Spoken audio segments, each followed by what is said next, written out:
Assalamualaikum dan salam Malaysia Madani. Anda bersama saya Carol Hafiz Yunus untuk langsung daripada Parlimen pada hari ini 25 Oktober 2023 hari Rabu, bermula seperti biasa pada jam 10 pagi. Baik saudara, semalam sudah kita melihat beberapa perkara telah pun dibahaskan, khususnya di peringkat awal ataupun di permulaan awal bagi sesi pertanyaan-pertanyaan menteri, diikuti oleh aturan urutan mesyuarat dan diteruskan dengan perbahasan ataupun menyambung semula perbahasan berkenaan dengan Belanjawan 2024. Dan kalau kita melihat pada hari ini, aturan urusan mesyuarat banyak menyentuh perkara-perkara terkait dengan jaringan lebuh raya, soal kesesakan dan juga penggunaan air yang tidak dirawat ataupun non-revenue water, air yang tidak terhasil ini juga antara tumpuan yang akan digariskan ataupun disusun dalam aturan urusan mesyuarat hari ini. Baik saudara, kalau kita melihat kepada aturan yang pertama, persoalan daripada Ahli Parlimen Selangau bertanya kepada Menteri Pertanian dan Keterjaminan Makanan berkenaan dengan bagaimana kementerian memperkasakan golongan belia dalam bidang pertanian moden dan ke arah membangunkan usahawan muda. Dan aturan yang kedua mengambil tempat Menteri Kejuraya akan menjawab persoalan daripada Ahli Parlimen Jerantut, bertanya kepada dua persoalan besar di sini, iaitu pertama, apakah rancangan jangka masa pendek dan juga jangka masa panjang kerajaan agar kesesakan lebuh raya di Tol Bentung dan juga Tol Gombak terutamanya dapat dikurangkan. Dan yang kedua, adakah kerajaan bersetuju untuk memasang lampu jalan solar di kawasan ataupun lebuh raya yang tidak mempunyai lampu jalan ketika ini. Ini berkaitan dengan fasiliti ataupun infrastruktur di lebuh raya. Dan soalan ketiga, Ahli Parlimen Serian akan meminta Menteri Sumber Asli, Alam Sekitar dan Perubahan Iklim bertanyakan berkenaan dengan apakah tindakan diambil untuk membina struktur penahanan tebing batang sadung di Kampung Hilir Serian yang sudah runtuh dan berbahaya. Ini berkaitan dengan alam sekitar. Dan soalan yang keempat berkaitan dengan hasil laut ataupun hidupan laut. Ini akan dijawab oleh Menteri Pertanian dan Keterjaminan Makanan. Soalan daripada Kuala Kedah berkenaan dengan pelan tindakan kerajaan bagi meningkatkan sumber protein berasaskan hidupan laut menjadi keperluan rakyat, dan soalan kedua pula berkenaan dengan strategi mapan bagi meningkatkan hasil pendapatan nelayan dan terutamanya penduduk di negeri Kedah. Dan saya ada menyebut berkenaan dengan non-revenue water dengan izin ataupun air tidak terhasil. Ini persoalan ditanyakan oleh Kubang Pasu kepada Menteri Sumber Asli, Alam Sekitar dan Perubahan Iklim berkenaan dengan apakah langkah kerajaan bagi mengurangkan non-revenue water dengan izin ataupun air tidak terhasil bagi negeri-negeri yang peratusnya lebih tinggi dari purata nasional, iaitu 37.2% seperti negeri Kedah. Sebelum saya meneruskan bacaan kepada aturan urusan mesyuarat, anda boleh saksikan kami di TV1 dan juga di saluran berita RTM dan penstriman secara langsung melalui pautan yang kami sediakan kepada anda, dan anda boleh tonton kami juga menerusi RTM Klik yang boleh dimatrun di telefon pintar anda. Dan kita akan bersiaran sehingga jam 12 tengah hari dan akan terus diselesaikan sesi pembahasan sehinggalah selesai persidangan di Dewan Rakyat ini di saluran berita RTM dan juga di pautan yang kami kongsikan kepada anda. Dan sedikit saya menyentuh soalan nombor 7 daripada Ahli Parlimen Batu Pahat kepada Menteri Ekonomi berkenaan dengan indeks harga pengguna yang telah menurun berterusan sehingga ke paras paling rendah, iaitu 2%. Juga akan dijawab oleh Menteri Ekonomi. Dan Dewan Rakyat sudah pun bersedia, kita terus saja ke persidangan Dewan Rakyat. Pertanyaan bagi jawab lisan. Assalamualaikum warahmatullahi wabarakatuh dan salam sejahtera. Kita mulakan dengan menjemput Tuan Edwin Anak Banta Selangau. Terima kasih Tan Sri Yang di-Pertua. Soalan saya ialah soalan nombor 1. Silakan Menteri.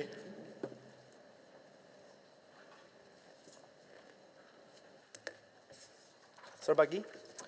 Tuan Yang di-Pertua, dalam usaha memperkasakan belia dan membangunkan usahawan muda dalam bidang pertanian moden, Kementerian Pertanian dan Keterjaminan Makanan KPKM telah menjadikan agenda pemodenan dan pertanian pintar sebagai teras dasar pertama, serta pembangunan bakat yang memenuhi keperluan industri sebagai teras dasar ketiga di bawah Dasar Agro Makanan Negara 2021 ke 2030 dan 2.0. Sehubungan itu, KPKM telah mengambil langkah-langkah berikut. Pertama, latihan dan infrastruktur. Program latihan kemahiran pertanian kebangsaan PL KPK yang merangkumi 10 bidang yaitu tanaman, aquaculture air tawar, aquaculture marine, perikanan tangkapan, poultry, ruminan, pemprosesan makanan, pengeluaran padi, pemasaran dan penjengkaraan. Jendera pertanian ditawarkan kepada golongan belia yang berusia 18 sehingga 25 tahun untuk mengikuti kursus yang diberi persetujuan Sijil Kemahiran Malaysia dan Diploma Kemahiran Malaysia di sebanyak 15 buah pusat bertauliah di Malaysia. Antara pusat bertauliah yang telah dilengkapi teknologi pertanian pintar bagi tanaman adalah seperti di Institut Pertanian Bumbung 5 Pulau Pinang, teknologi mekanisasi dan otomasi di Institut Latihan Mekanisasi dan Otomasi Belatang ILMAP Kota Baharu, Kelantan dan Institut Ternakan Unggas di Melaka yang dilengkapi dengan teknologi ternakan ayam secara tertutup. Bagi sektor ternakan ruminan, kaedah moden seperti permainan berasas juga diperkenalkan kepada para pelatih.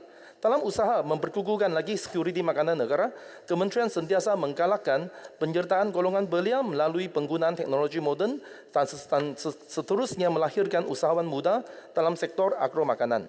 Latihan dan bimbingan akan terus diberikan oleh jabatan atau agensi di bawah KPKM. Yang kedua, geran dan kemudahan pembiayaan. Bagi memperkasakan belia dan membangunkan usahawan muda dalam bidang pertanian, KPKM telah memperkenalkan program Agropreneur Muda. Program ini bertujuan membantu dan menggalakkan penglipatan golongan muda dalam bidang keusahawanan agro berasaskan semua aktiviti di sepanjang rantaian nilai sektor agro makanan. Program ini juga menawarkan kursus, latihan serta geran kepada golongan yang berumur antara 18 tahun hingga 40 tahun termasuk bidang pertanian moden.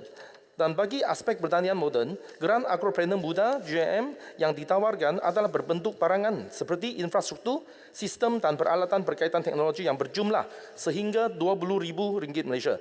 Manakala kursus dan latihan yang ditawarkan meliputi penggunaan teknologi Internet of Things, IoT, pemasaran digital, pengurusan data ladang dan latihan berkaitan teknologi terkini. Bagi usahawan muda yang ingin meningkatkan lagi penggunaan teknologi dalam bidang yang sedang diusahakan, KPKM melalui Agropreneur telah memperkenalkan program modernisasi rantaian nilai agro makanan PMRNA. Program ini menawarkan kemudahan pembiayaan sehingga RM1 juta pada kadar 3.5% untuk tempoh pinjaman sehingga 10 tahun kepada usahawan di seluruh rantaian nilai agro makanan termasuk usahawan muda untuk perolehan teknologi berasaskan revolusi perindustrian keempat IR 4.0 seperti sistem vertikasi pintar menggunakan IoT, kilang tanaman serta drone. Sekian, terima kasih. Saya jemput Selangor. Terima kasih YB Timbalan Menteri. Soalan saya kedua ialah apakah cabaran dan halangan dalam menarik minat belia untuk melibatkan diri dalam program pertanian moden ini? Okay. Ya, antara cabaran dia ialah macam mana kita memberikan naratif bahawa pertanian adalah satu kerjaya yang moden, satu kerjaya yang ada masa depan. Supaya belia-belia dapat menceburi dalam bidang ini. Dan salah satu cabaran adalah macam mana kita memberikan akses kepada golongan belia seperti contoh kalau di kawasan YB terdapat juga projek pertanian pintar yang kita laksanakan di daerah ikan Matu kira-kira 2 jam perjalanan dari daerah Selangor. So, projek vertikasi berkelompok di daerah ikan Matu ini merangkumi 8 unit struktur pelindung hujan SPH dan melibatkan 24 orang peserta. Projek yang bernilai RM480,000 ini di bawah peruntukan pembangunan negeri ini telah siap sepenuhnya pada tahun 2022. So, salah satu cabaran macam mana kita memperluaskan yang projek ini kepada daerah-daerah yang memerlukan. Dan projek sedemikian boleh dijadikan sebagai contoh bagi membangunkan sektor pertanian di daerah Selangor menggunakan teknologi moden sekaligus meningkatkan pendapatan isi rumah penduduk sekitar daerah Selangor. Silakan saya. Assalamualaikum warahmatullahi wabarakatuh. Terima kasih kepada Menteri. Kementerian telah memperkenalkan satu grant Agropreneur Muda yang telah diperkenalkan sejak tahun 2016. Dan grant ini dalam bentuk barangan yang diberikan tidak lebih daripada RM20,000. Soalan saya ialah program ini sudah pun RM20,000 itu harga tahun 2016. Sedangkan sudah pun hari ini tahun 2023 sudah 7 tahun dah tentu kenaikan harga barang dan sebagainya. Soalan saya ialah adakah pihak kementerian bercadang untuk meningkatkan grant ini daripada 20,000 kepada harga yang lain. Yang keduanya ialah berkenaan dengan apa perkembangan berkenaan dengan si swazah tani yang dahulu pada zaman saya daripada 1987-88 diperkenalkan untuk menggalakkan si swazah terlibat dalam kegiatan pertanian. Terima kasih, Tuan Speaker. Silakan Menteri. Terima kasih kepada soalan daripada YP yang untuk isu grant agropreneur muda ini saya mengalu-alukan cadangan untuk menaikkan dari segi grant ini dalam bentuk in-kind kepada nilai yang lebih tinggi. Cuma saya ingin memberitahu kepada Dewan ini yang agropreneur grant ini dia merupakan satu titik permulaan untuk usahawan-usahawan yang muda untuk menceburi dalam bidang ini. Dan selepas menerima agropreneur muda ini, sebenarnya KPKM juga dalam menyediakan berbagai program seperti program grant pemadanan High Impact Product HIP dan juga Change Upgrade Product CUP. Ini yang merupakan program yang pada peringkat yang seterusnya di mana kita memberikan grant yang berbentuk padanan untuk menggalakkan usahawan ini dia semakin berdikari. Bukan sahaja bergantung kepada grant semata-mata. Dan untuk soalan yang kedua yang mengenai berapakah yang graduan yang untuk yang daripada yang bidang pertanian ini kan, saya cuma ada statistik untuk graduan daripada institut latihan di bawah KPKM. Setiap tahun kita lebih kurang kita menghasilkan 1,000 lepasan daripada yang institut yang pertanian ini, dan keboleh pasaran mereka adalah lebih kurang pada 70%. Sekian, terima kasih. Baik, saya jemput Tuan Khairil Nizam bin Khairuddin Jerantut. Bismillahirrahmanirrahim. Assalamualaikum warahmatullahi wabarakatuh dan salam sejahtera. Soalan saya nombor 2. Silakan Menteri. Bismillahirrahmanirrahim. Assalamualaikum warahmatullahi wabarakatuh.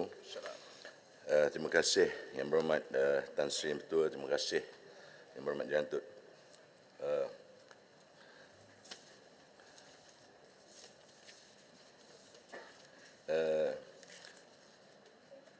Bagi soalan yang ditanyakan oleh soal Jerantut sebentar tadi, untuk makluman ahli yang berhormat, kita mengeluarkan sebenarnya banyak jadual-jadual bagi mengatasi masalah kesesakan lalu lintas.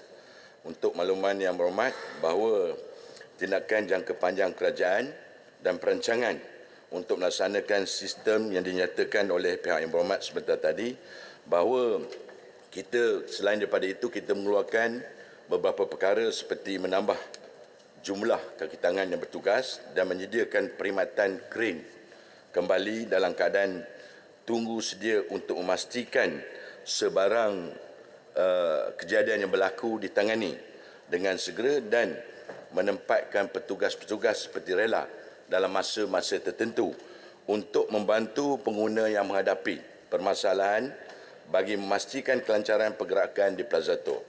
Untuk makluman yang berhormat, jangka masa panjang kerajaan telah dalam perancangan untuk melaksanakan sistem kutipan tol secara MLFF bagi melancarkan pergerakan trafik di Plaza Tol, iaitu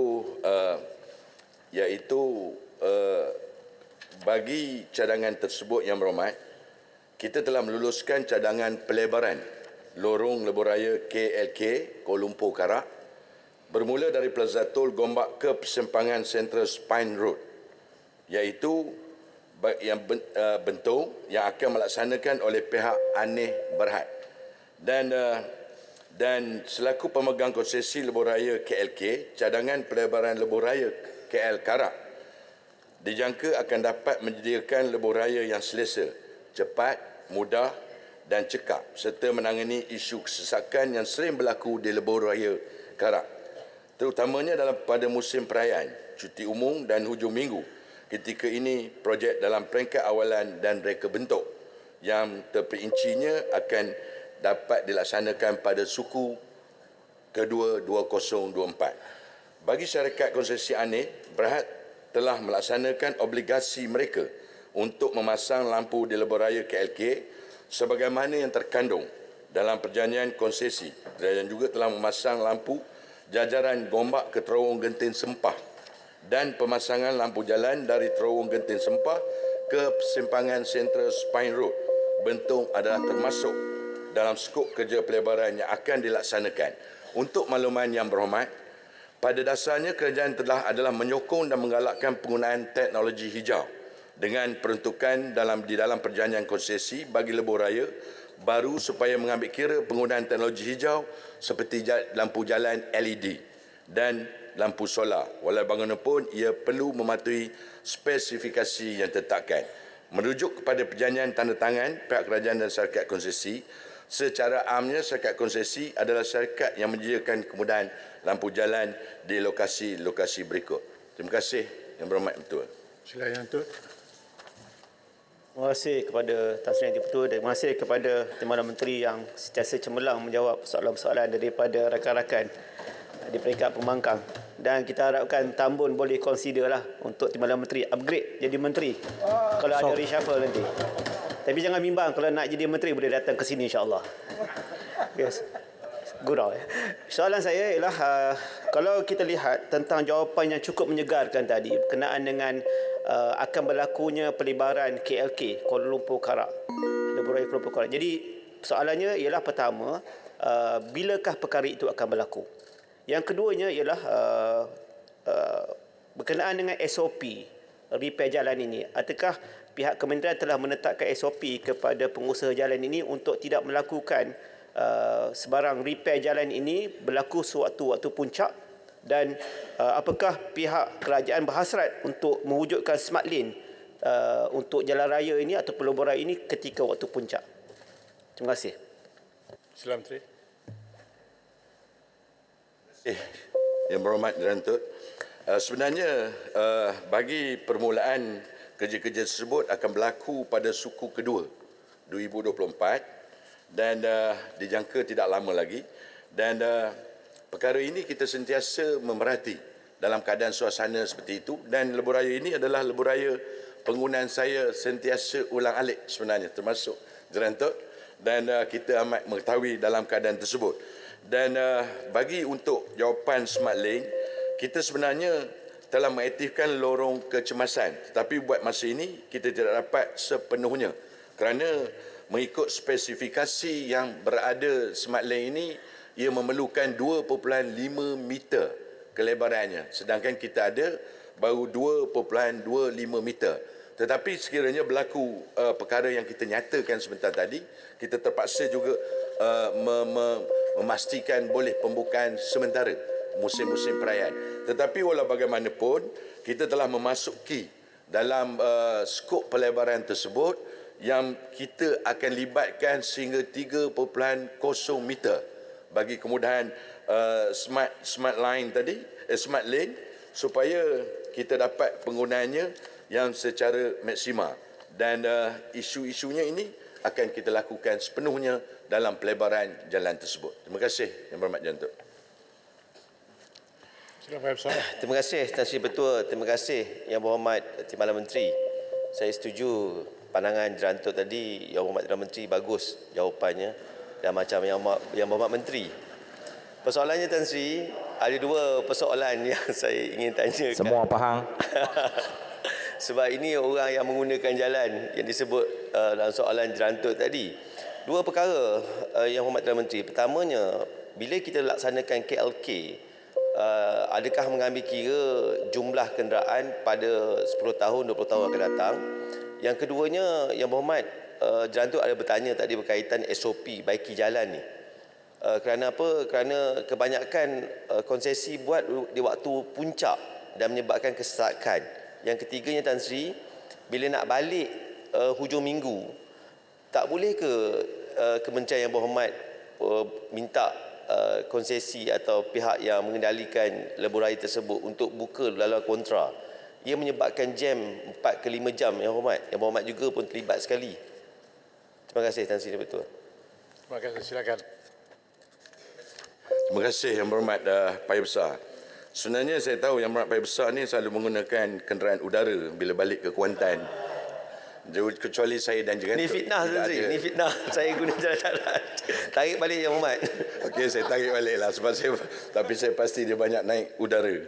Jadi Yang Berhormat Tan Sri Yang-Pertua, sebenarnya ini yang dinyatakan sebentar tadi bahawa kita sentiasa membuat kajian dari semasa ke semasa.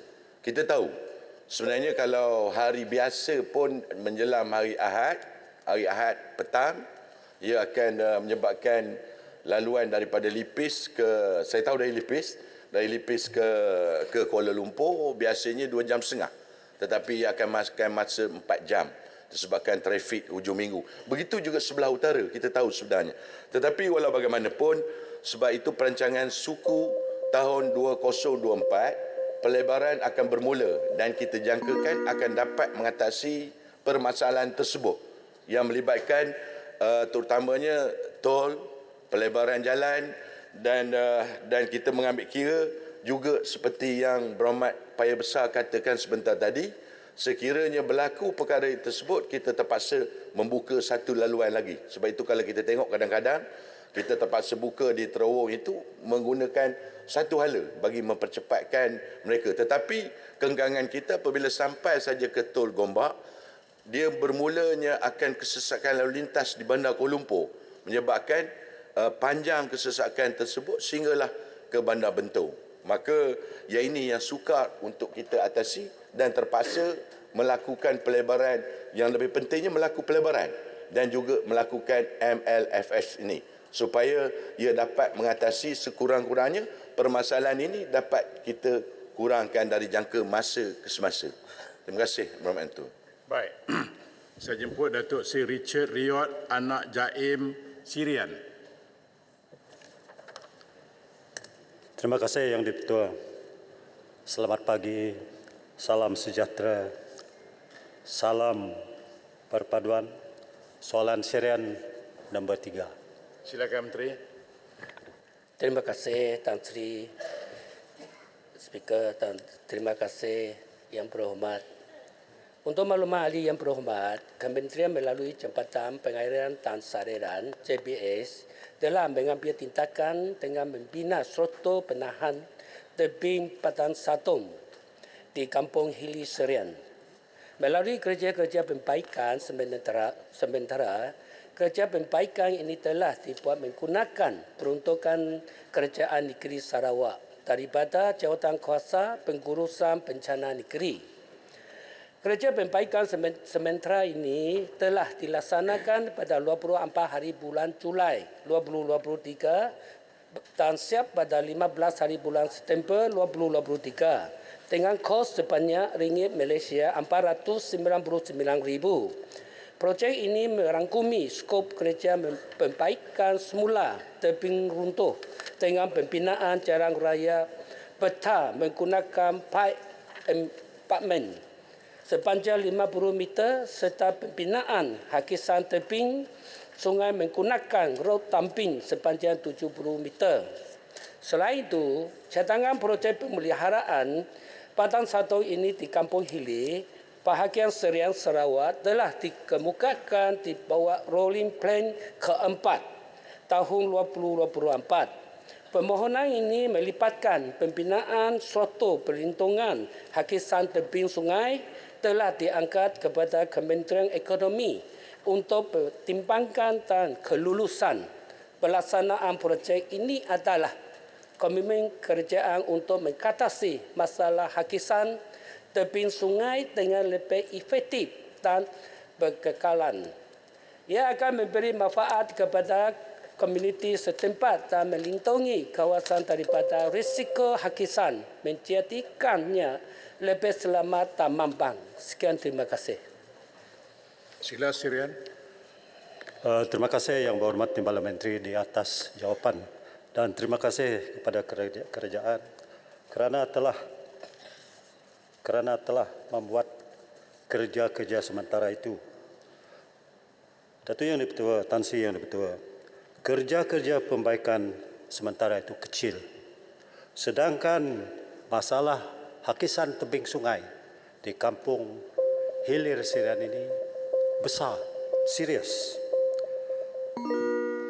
Seperti mana yang telah dijawab, Kementerian akan telah mengemukakan cadangan untuk membesar projek-projek ini ke Kementerian Ekonomi. Saya amat berharap agar Kementerian Ekonomi akan mengambil berat akan perkara ini.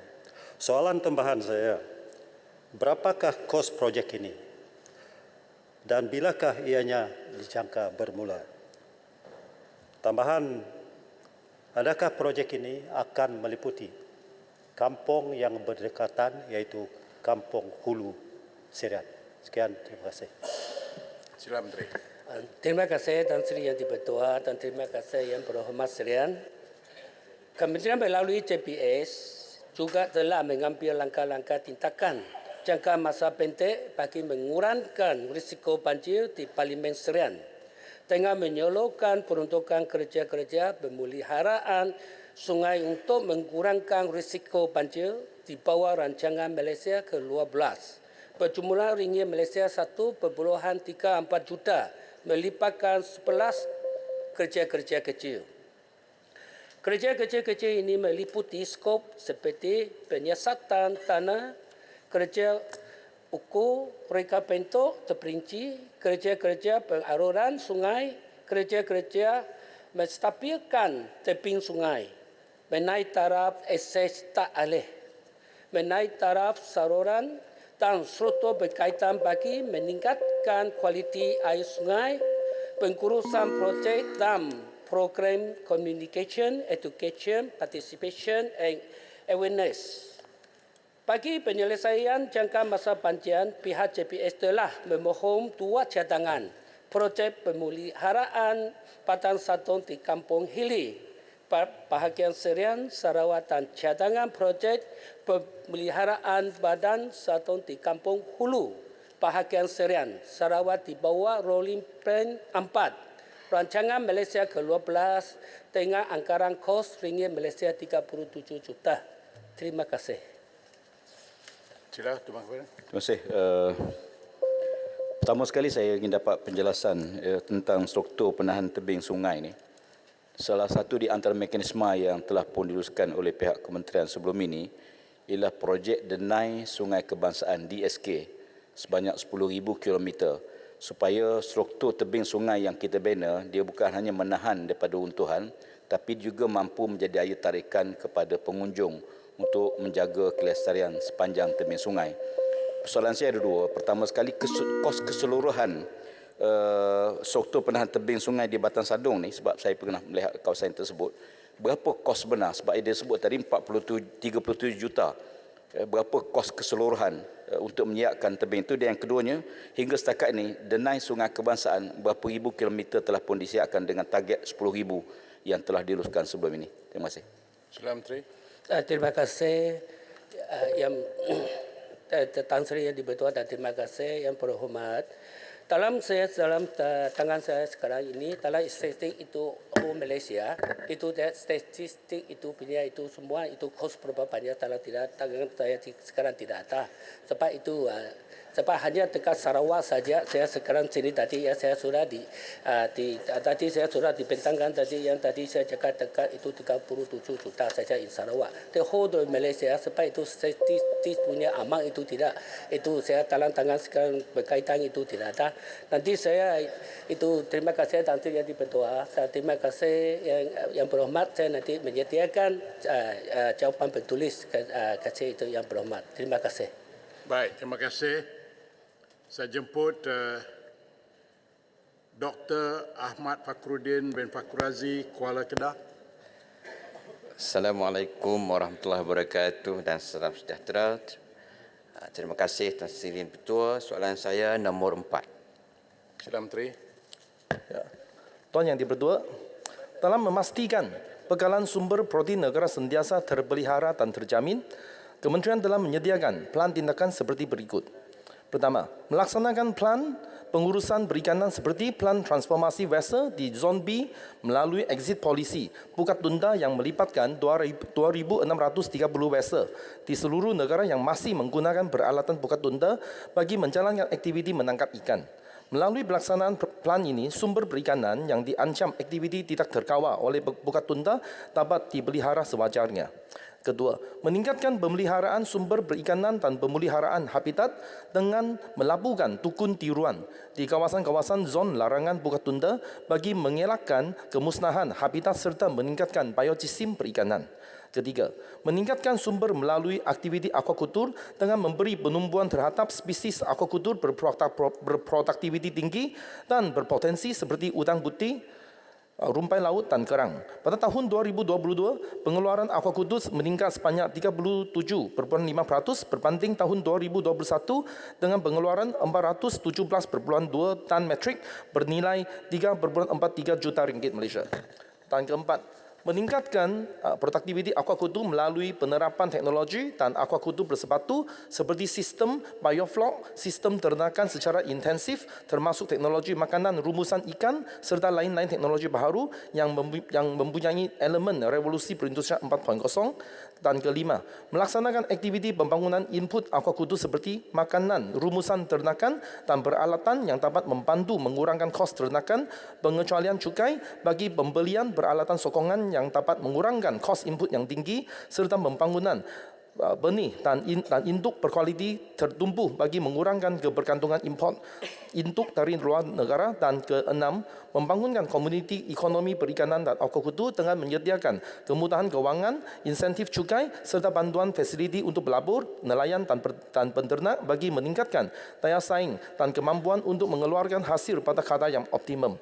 Antaranya, kerajaan telah memperuntukkan dana jaminan makanan DJM untuk program modernisasi vessel dan mekanisasi tangkapan berbentuk pinjaman sebanyak 150 juta ringgit dengan kata 3,0 ke 3,5% dalam tempoh 10 tahun bagi tujuan pemodenan vessel dan meningkatkan mekanisasi, menaik taraf peralatan dan keselamatan.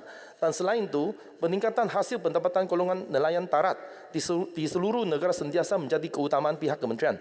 Antara strategi-strategi yang telah dilaksanakan di seluruh negara dan khususnya di negeri kita adalah seperti berikut. Yang pertama, meningkatkan pemudacaraan akses pemasaran ikan dan hasilan perikanan ke pasaran antarabangsa melalui usaha sama pelaburan asing di dalam perikanan aquakultur bagi permintaan advance teknologi dan penembusan pasaran serantau dan global. Kedua, menggalakkan aktiviti ekonomi tambahan sebagai pendapatan sekunder untuk nelayan skala kecil dengan memperbagaikan aktiviti dalam rantaian nilai perikanan seperti industri asas tani, pemasaran produk perikanan, industri sokongan perikanan, agro pelancongan dan perikanan rekreasi melalui program My Community Perikanan MyKP dan My Agropreneur Perikanan MyAP. Dan akhirnya, melaksanakan program pelepasan benih ikan di perairan umum di sungai atau tasik bagi meningkatkan bekalan sumber di perairan umum Kedah.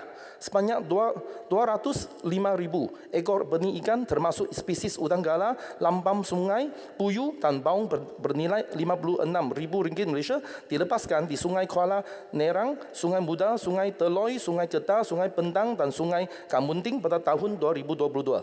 Manakala pada tahun ini, tahun 2023, sebanyak 395,760 ekor benih ikan telah dilepaskan di perairan Kedah. Saya jumpa Kuala Kedah. Terima kasih kepada Yang Berhormat Timbalan Menteri yang telah memberikan penjelasan yang panjang lebar.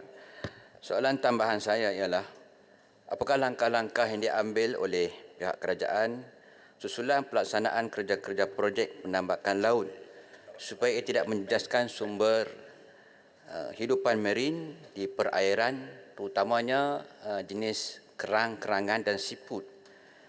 Serta apakah inisiatif pihak kerajaan bagi membantu golongan nelayan yang terkesan supaya sumber rezeki mereka tidak terjejas, terutamanya dalam musim tengkujuh di negeri Kelantan, Terengganu dan negeri-negeri yang berkaitan. Sekian, terima kasih.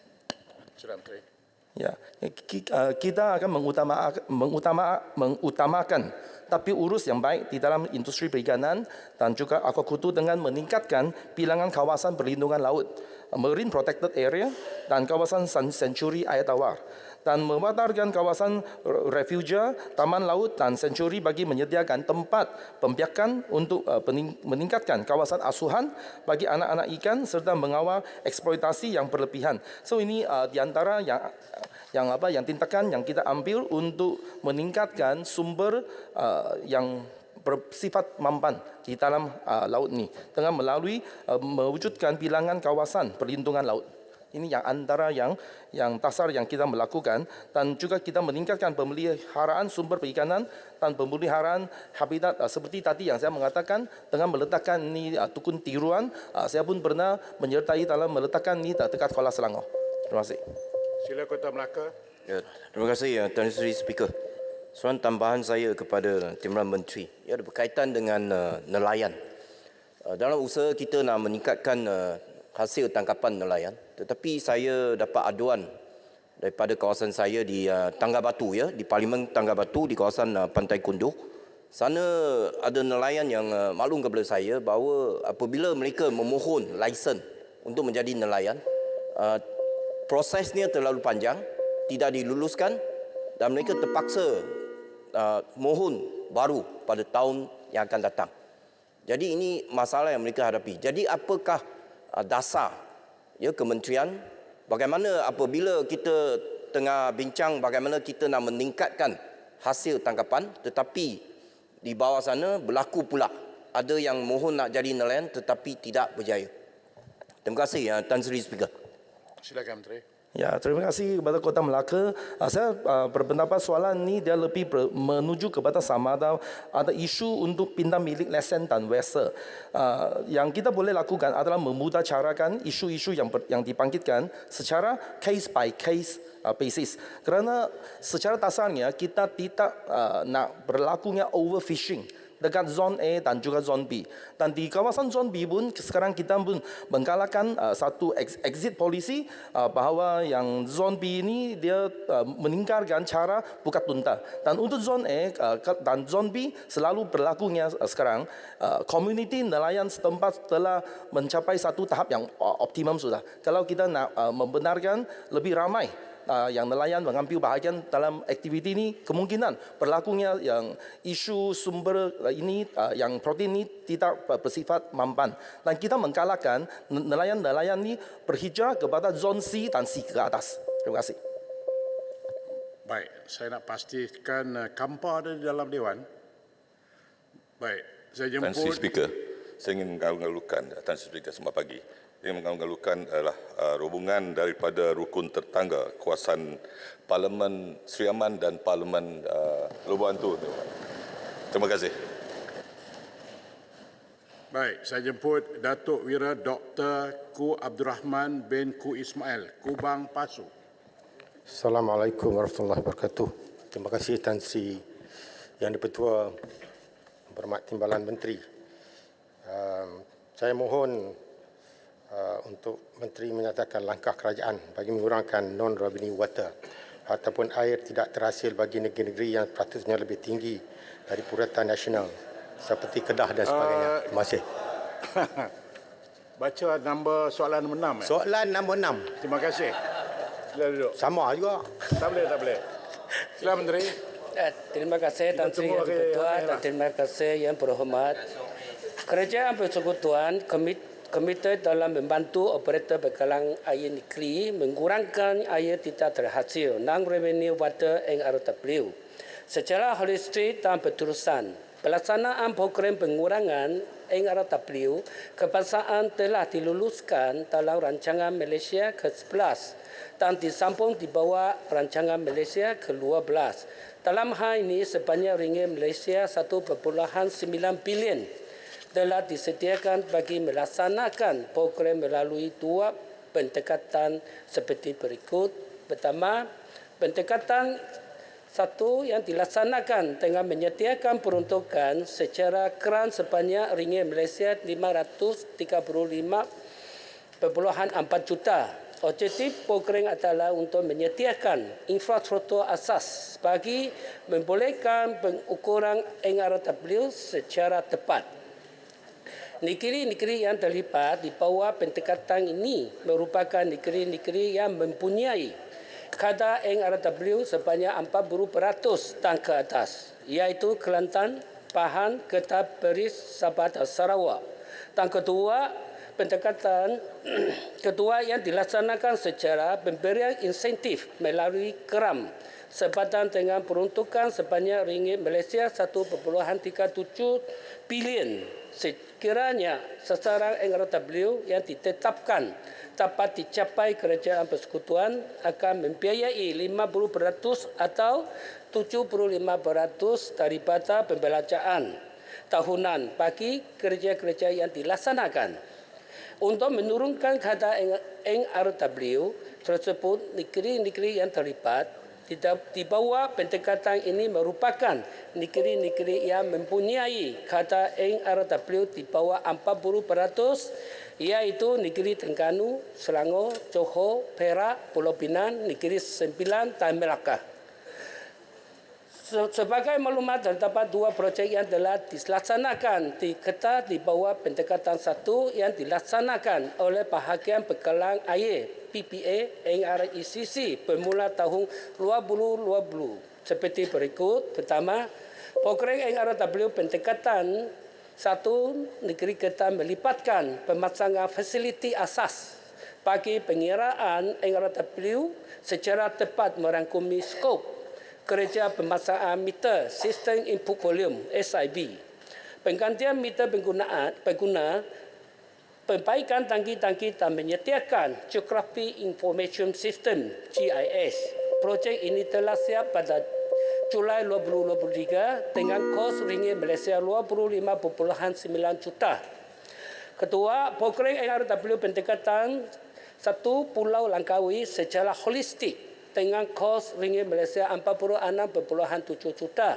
Projek ini dijangka siap pada suku pertama tahun 2024. Setelah program NRW pendekatan 1, negeri Kedah dan Langkawi siap, Syarikat Air Taru Aman Sada adalah layak untuk menyertai program pengurangan NRW di bawah pendekatan 2 tanpa mengambil kira pencapaian NRW semasa. Sekian, terima kasih. Sila keluar masuk. Tan Sri Yang Dipertua, isu NRW atau air tidak berhasil ini adalah amat penting untuk ditangani sebaik dan secepatnya. NRW dan air yang telah dirawat tidak sampai kepada pengguna, tak boleh charge bill. Kerana paip bocor ini yang terbesar sekali, dalam 80%. Meter tak berfungsi, kecurian dan sebagainya. Situasi semasa untuk negara ialah 37.2%. Artinya tiap kali kita proses 100 juta liter sehari, kita hanya dapat 50 juta saja. Bayangkan. Dan negeri-negeri yang dia punya NRW tinggi ialah Kedah, Kelantan, Perlis, Pahang, Sabah. Ini semua 50%. Tadi Malam Menteri dia sebut tentang pendekatan kedua untuk Selangor, pendekatan pertama untuk negeri Kedah. Tapi untuk negeri Kedah ni, yang berhormat Tan Sri Speaker, saya rasa belum mencukupi. Yang penting sekali ialah nak kena tukar pipe-pipe. Pipe-pipe yang dibina, diletakkan bawah tanah dan sebagainya semenjak sebelum merdeka pun ada, lepas merdeka pun ada. Jadi kalau kita nak selesaikan masalah ini macam jawapan exco ni, kena tanya soalan, Muhammad. Tanya soalan. Dia duk tanya jadi exco. Okey, terima kasih Tan Sri Speaker. Soalan dia. Senang. Apakah langkah dan perancangan kementerian ataupun kerajaan persekutuan untuk menangani isu NRW? Pertama, adakah ada 3 option saya nampak. Iaitu tanya soalan, option tu biar kerajaan. Atau nak tanya adakah kerajaan nak memilih option ni? Itu soalan tu nanti, terima kasih lah.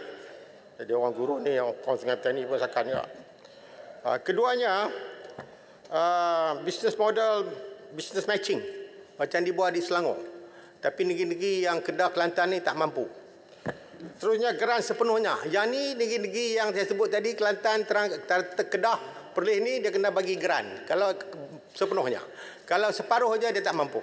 Dan dia tak akan mungkin dapat dibuat. Ketiganya ialah Tan Sri Speaker, penglibatan swasta. Iaitu mengikut profit sharing ataupun berkongsi keuntungan. Saya yakin jika ini NRW dapat dikurangkan ke tahap lebih rendah, mungkin ke bawah daripada 20%, kita mungkin bina hanya tak banyak lagi dah. logi retayak dan kita dapat selesaikan masalah air negeri kita dengan sebaik-baiknya. Okey, Terima faham kasih. Datuk. Okey. Menteri, sila jawab. Terima kasih Tan Sri Yang di-Pertua dan terima kasih Yang di-Berhormat.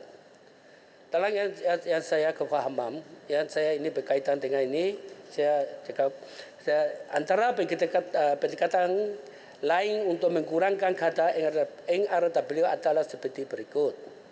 Pembiayaan motor kapes, penggantian paip oleh pengurusan akses air berhad, PAAP, bagi negeri-negeri yang telah memutamatkan perstrukturan semula industri penggalang air. Kemudahan pinjaman jangka pendek oleh PAAP bagi membiayai pelaksanaan program NRW di bawah skop pembelanjaan operasi OPEC seperti penggantian meter, pembangunan distrik meter rincon, pengesanan kebocoran secara aktif yang tak lain-lain. Menggalakkan pelibatan usaha sama pihak swasta dalam membantu melaksanakan kerja-kerja pengurangan NRW bersama operator air secara Prepaid Finance Initiative. Pemantapan kawasan selia oleh Suruhanjaya Perkhidmatan Air Negara SPAN dari segi penetapan penunjuk prestasi utama KPI, pengauditan operasi, penguatkuasaan ke atas kes curian air, pengawalan kualiti bahan dan produk, mematuhi standard yang diiktiraf berkualiti dan berdaftar dengan SPAN. Sekian, terima kasih. Baik, saya jemput Tebrau. Oh, terima kasih Tan Speaker. Soalan panas semua nak tanya ni. Soalan saya kepada Menteri ialah, kalau kita tengoklah NRW ni, kita ada negeri seperti Perlis, Kelantan yang sampai NRW hilang 63%. Kita juga ada negeri macam Selangor dan Johor yang NRW dia boleh kurang daripada 25%. Bagaimana keadaan ini boleh berlaku, soalan saya. Kedua, adakah dan apakah peranan yang dimainkan oleh operasi syarikat air di negeri itu terhadap kadar NRW? Dan akhirnya soalan saya, bila kita kata NRW itu, komposisi dia, adakah dia lebih kepada komposisi kepada paip bocor ataupun air dicuri oleh pihak lain? Sekian, terima kasih. Sila Menteri. Terima kasih Tan Sri Yang di-Pertua, terima kasih Yang Berhormat. Secara umumnya, kadar NRW yang tinggi berpunca daripada kebocoran paip penghubung dan juga paip-paip lama dalam sistem akihan, terutamanya paip jenis asbestos simen AC yang dipasang antara 30 hingga 50 tahun lepas. Paip-paip ini telah melepasi jangka hayat operasi reka bentuk pada tahun 2022 sepanjang 39.895 km daripada 135.975 km atau 29.3%. Baik sistem akihan di Semenanjung Malaysia dan wilayah Persekutuan Labuan adalah daripada jenis AC, merujuk kepada data Suruhanjaya Perkhidmatan Air Negara SPAN, kehilangan fisikal seperti kebocoran paip dan penyambungan paip yang tidak sempurna mewakili 75%. Kehilangan komersial seperti kecurian air dan bacaan meter yang tidak tepat mewakili 20%. Dan lain-lain faktor seperti penyelenggaraan dan kegunaan pemadaman kebakaran sebanyak 5%. Kadar NRW. Kadar NRW 37.2% pada tahun 2022 menyebabkan pembanjiran air terawat sebanyak 7,084 juta liter sehari JLH dengan jumlah kerugian dianggarkan sebanyak ringgit Malaysia 2 bilion setahun kepada operator air. Sekian, terima kasih. Baik, saya jemput Tuan On bin Abu Bakar, Batu Pahat. Assalamualaikum warahmatullahi dan salam Malaysia Madani. Terima kasih Tan Sri Yang di-Pertua. dah tiba musim tengkujuh. Soalan saya nombor 7. Sila Menteri. Terima kasih Tan Sri Yang di-Pertua. Kadar inflasi biasanya diukur melalui Indeks Harga Pengguna IHP bagi menilai perubahan harga purata item di dalam bakul tetap barangan dan perkhidmatan untuk satu tempoh masa tertentu. Perubahan ini akan mewakili corak purata pembelian oleh sekumpulan penduduk pada suatu masa yang ditetapkan. Berdasarkan statistik yang dikeluarkan oleh Jabatan Perangkaan Malaysia, DOSM, harga 851 item barangan dan perkhidmatan dikutip setiap bulan untuk pengiraan IHP. Item ini dibahagikan kepada dua kategori iaitu makanan dan bukan makanan. Terdapat 12 bakul kumpulan utama barangan dan perkhidmatan yang mewakili penggunaan semua isi rumah di Malaysia. Nilai wajaran yang terbesar ialah kumpulan makanan dan minuman bukan alkohol 29.5% dan diikuti oleh kumpulan perumahan 23.8% dan pengangkutan 14.6%. Kadar inflasi Malaysia pada bulan September 2023 meningkat dengan kadar yang lebih perlahan kepada 1.9% iaitu kadar terendah dalam tempoh 30 bulan. Penyederhanaan ini disokong oleh penurunan berterusan indeks bagi beberapa komponen seperti kumpulan makanan dan minuman bukan alkohol, kumpulan pengangkutan serta kumpulan restoran dan hotel. Walau bagaimanapun, masih terdapat beberapa komponen yang mencatatkan peningkatan seperti kumpulan pakaian dan kasut serta minuman alkohol dan tembakau.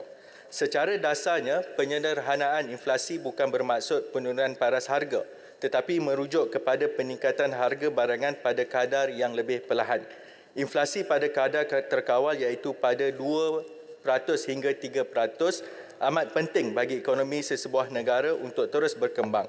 Keadaan ini berbeza dengan deflasi yang merujuk kepada penurunan tingkat harga barangan dan perkhidmatan secara berterusan sekaligus mencatatkan kadar inflasi yang negatif. Situasi ini pernah dihadapi oleh Malaysia apabila mencatatkan kadar deflasi 1.2% pada tahun 2020 berikutan penutupan sektor ekonomi akibat penularan pandemik COVID-19.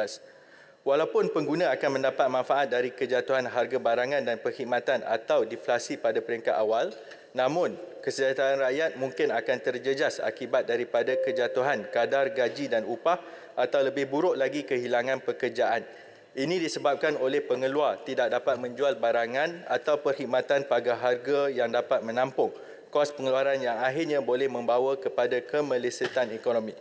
Malaysia lebih menumpukan kepada pelaksanaan dasar monetary dan dasar sektoral yang dapat menjamin kestabilan pengeluaran dan bekalan, terutamanya makanan yang akan membantu mengawal kenaikan harga barangan dan perkhidmatan.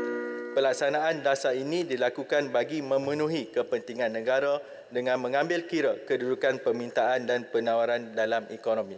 Terima kasih. Saya jemput Betul Pahat. Terima kasih Menteri dan tahniah kepada kerajaan kerana berjaya menurunkan inflasi bawah 2% pada September lepas. Rakyat menyangkakan kenaikan harga barang bila kerajaan akan melaksanakan rasionalisasi subsidi diesel pada tahun hadapan. Oleh itu, mohon Menteri beri penjelasan bagaimana untuk mengawal harga barang sekiranya rasionalisasi subsidi ini dilaksanakan. Sila Menteri. Terima kasih Tan Sri Yang di-Pertua. Memang kerajaan telah pun mengumumkan untuk hasrat melaksanakan penyasaran semula subsidi bagi tahun 2024. Kalau kita rujuk buku laporan tinjauan ekonomi, jangkaan inflasi untuk tahun hadapan adalah sekitar 2.1% hingga 3.6%. Yang mana kalau kita lihat juga sebenarnya langkah penyasaran semula subsidi ini penting untuk memastikan hanya rakyat yang benar-benar layak sahaja menerima subsidi selain kita mengukuhkan kedudukan fiskal. Bagi pertanyaan Batu Pahat tadi, sebagai contoh dalam kita untuk memastikan bekalan barang makanan itu dalam keadaan stabil, saya ambil contoh sebagai contoh, memang ketika ini terdapat usaha untuk kita tingkatkan bekalan dan jaminan makanan untuk rakyat. Sebab kalau dirujuk tadi soal inflasi, kumpulan wajaran paling besar yang menyumbang kepada kadar inflasi itu adalah barang makanan. Kita juga lihat kalau tengok contoh kerajaan, usaha kerajaan dalam melaksanakan inisiatif usahawan tani Intan di bawah inisiatif pendapatan rakyat yang bertindak sebagai serampang dua mata, iaitu kita juga untuk memastikan mereka kumpulan sasaran itu mempunyai pendapatan yang mencukupi, tetapi pada masa yang sama juga kita kena memastikan bekalan untuk tahun depan tu lebih terjamin. Terima kasih Tan Sri. Baik, terima kasih. Sila banyak. Terima kasih Tan Sri Betul. Terima kasih. Soalan tambahan saya, kita melihat akhir ini bagaimana kenaikan harga barang tidak dapat dikawal, apalagi kesan daripada penurunan nilai ringgit. Jadi apakah usaha kerajaan untuk membendung supaya nilai ringgit tidak terus menjunam, memberi kesan kepada kenaikan harga barang, termasuk juga kenaikan harga barang asas termasuk ayam di pasaran yang sangat meresahkan rakyat. Terima kasih. Terima kasih Tan Sri Yang di-Pertua. Bagi merujuk kepada persoalan oleh Yang Berhormat, soal dari segi mata wang itu sememangnya urusan itu dikawal melalui jawatankuasa monetary di bawah Bank Negara dalam menentukan kadar OPR dan sebagainya. Cuma kita tahu juga memang akan ada kesan dari segi perbezaan sekiranya kita mengimport barangan itu daripada luar. Jadi langkah-langkah yang diambil oleh kerajaan ataupun yang boleh kita harapkan untuk berlaku sebagai contoh, yang pertama kita tengok juga indikasi keadaan ekonomi itu selain nilai mata wang, kita tengok bahawa kadar inflasi pada ketika ini adalah rendah. Yang kedua, kita tengok juga dari segi kadar pengangguran yang sebenarnya menurun berbanding dengan tahun lepas. Memang berlaku penambahbaikan dari segi keadaan ekonomi itu.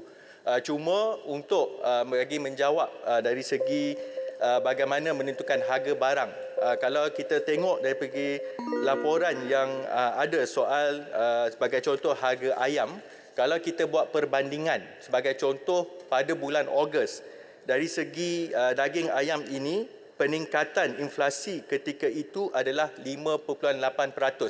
Tetapi jika kita bandingkan pada bulan September, kini dah merendah kepada ayam tadi 5.7%, tapi bulan September dah menurun 0.9%. Jadi sebenarnya memang terdapat dari segi harga itu semakin stabil dan diharapkan dari segi rakyat di luar sana memang itu antara kebimbangan, tetapi kerajaan sememangnya mengambil pendekatan yang lebih konsisten dan dalam menjamin harga barang itu. Terima kasih. Baik, terima kasih. Saya jemput Dr. Siti Mastura binti Muhammad, Kepala Bakat. Terima kasih Tan Sri Yang di-Pertua. Tarik papan, sorong papan, soalan saya nombor 8.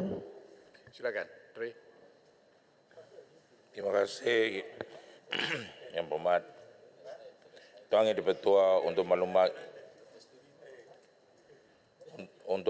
Yang Berhormat, Tourism Malaysia sememangnya mempunyai pelancangan untuk membuka pejabat TM di negeri-negeri. Kita sekarang dalam proses mentapakkan kelulusan berjawatan daripada Jawatan Perkhidmatan Awan dan peruntukan untuk membuka pejabat TM negeri. Pembukaan pejabat TM negeri adalah amat diperlukan atas kepentingan pelancongan domestik dan antarabangsa kepada Malaysia, kerana pejabat TM negeri berwenang untuk mempromosikan destinasi pelancongan di negeri masing-masing selain menggalakkan penduduk dari negeri tersebut untuk melancong ke negeri-negeri lain di Malaysia sekaligus merancangkan industri pelancongan setempat. Pejabat TM negeri akan sentiasa bekerjasama rapat dengan pejabat Tourism Malaysia di negeri yang ada ataupun kerja bersama pejabat Tourism Malaysia di Putrajaya dalam memastikan besaran pelancongan domestik maupun antarabangsa terus meningkat. Walau bagaimanapun, pembukaan pejabat TM negeri adalah tertakluk kepada keputusan kerajaan dan peruntukan tambahan yang terlibat bagi tujuan tersebut. Sekian, terima kasih. Kepala Batas. Terima kasih diucapkan kepada Yang Berhormat Timbalan Menteri di atas perancangan dan jawapan yang diberikan.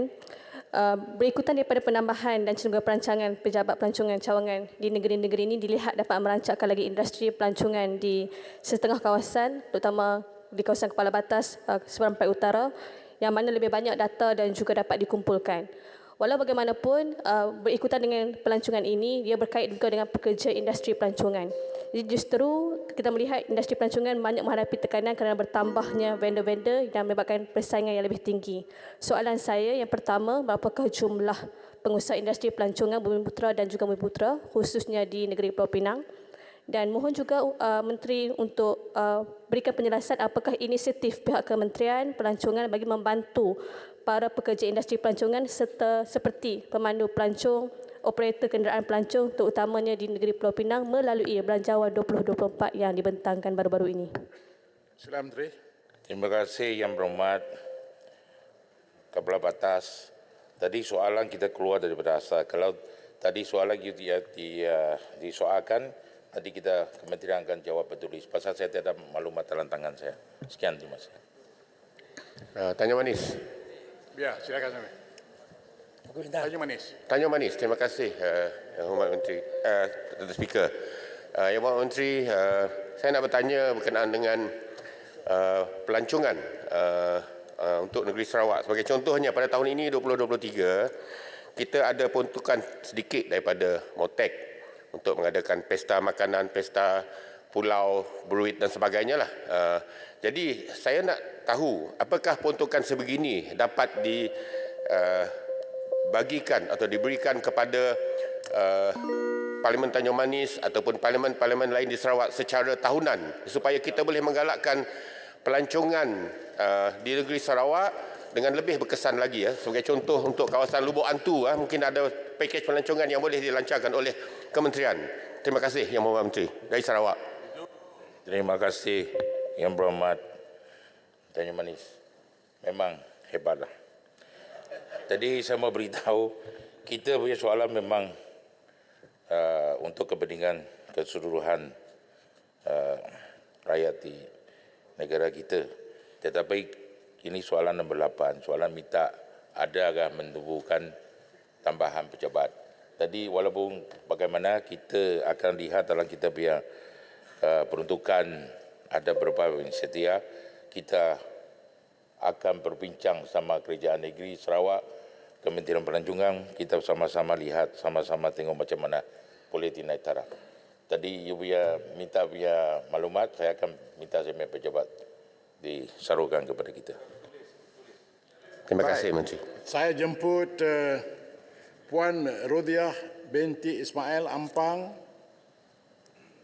Terima kasih Tan Sri Yang Dipertua Speaker Yang Budiman. Soalan saya nombor 9. Sila Menteri. Terima kasih Yang Berhormat Ampang, Tan Sri Yang Dipertua. Saya mohon keizinan untuk menjawab secara bersekali soalan daripada Yang Berhormat Ampang, Yang Berhormat Kelang bertarikh 6 November dan Yang Berhormat Sungai Siput bertarikh 9 November. Okey, Tan Sri. Silakan. Okey. Untuk makluman Dewan Yang Mulia, skim khas pembiayaan rumah estet telah diumumkan oleh Yang Berhormat Mantan Perdana Menteri semasa pembentangan bajet 2011 di bawah rancangan Malaysia ke-10 melalui inisiatif 28 menangani keperluan sasar khusus melalui program bersepadu. Justru itu, Kementerian Kewangan telah meluluskan geran berbentuk dana pusingan dengan izin revolving fund sebanyak 50 juta bagi tempoh 2011 hingga 2015 kepada unit perancang ekonomi Jabatan Perdana Menteri dan disalurkan kepada Bank Simpanan Nasional melalui Jabatan Tenaga Kerja Semenanjung. Objektif utama skim khas pembiayaan rumah estet ini diwujudkan bagi membolehkan pekerja ladang tempatan membeli rumah ketika mereka masih bekerja dan seterusnya memiliki rumah sendiri setelah mereka bersara. Program ini masih diteruskan di dalam rancangan Malaysia ke-12. Melalui skim ini, kerajaan menyediakan kemudahan pembiayaan mudah pada kadar faedah tetap yang sangat rendah, iaitu pada kadar 2% berbanding dengan pelan pembiayaan yang ditawarkan oleh bank-bank komersial.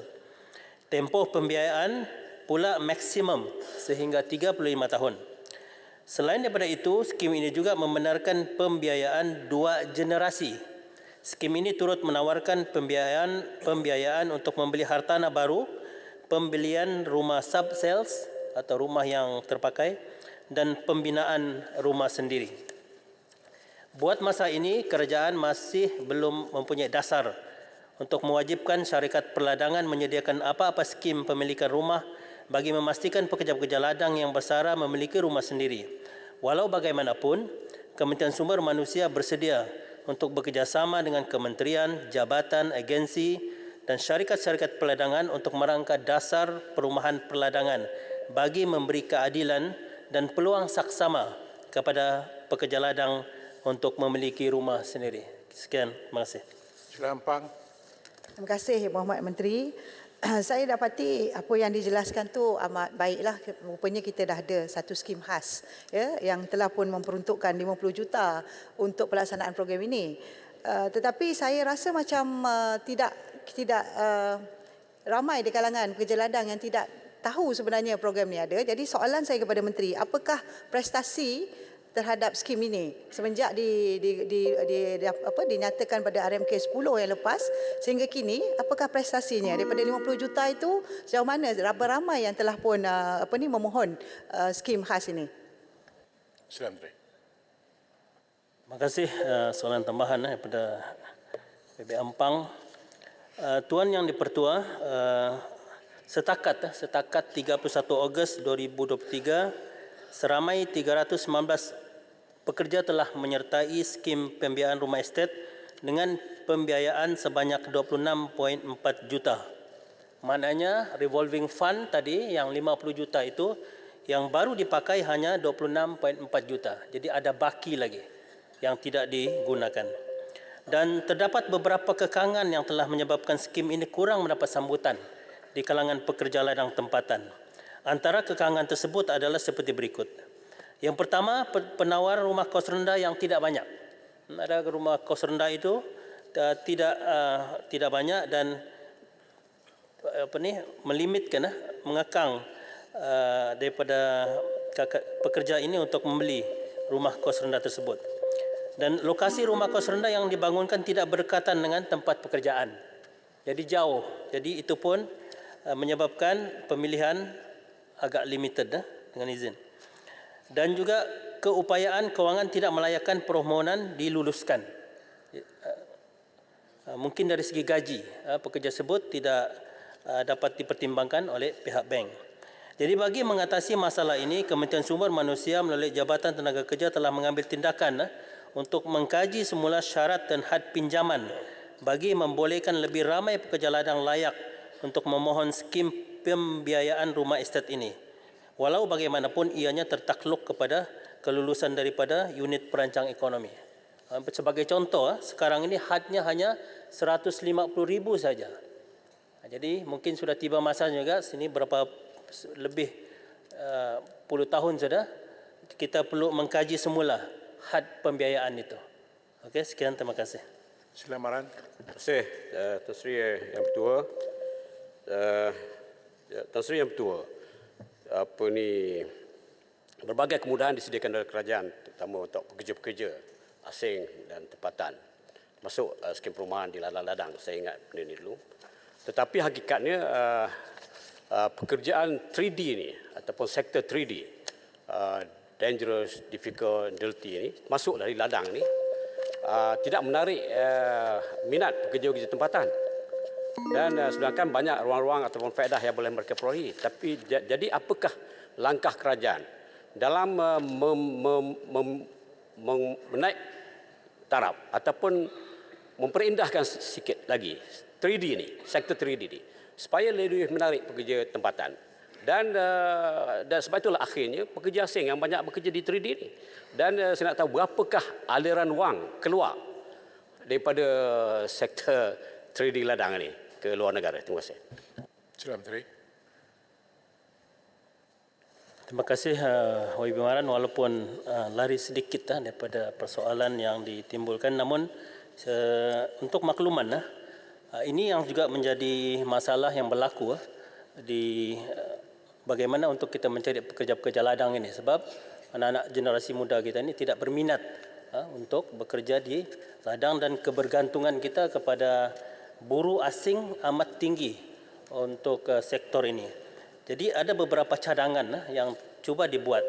Yang pertamanya untuk membangunkan satu NOS atau kita panggil silibus supaya kerja-kerja di ladang ini boleh dipersijilkan. Mungkin dipanggil Harvester 1, SKM 1, Harvester 2, SKM 2, 3 begitu.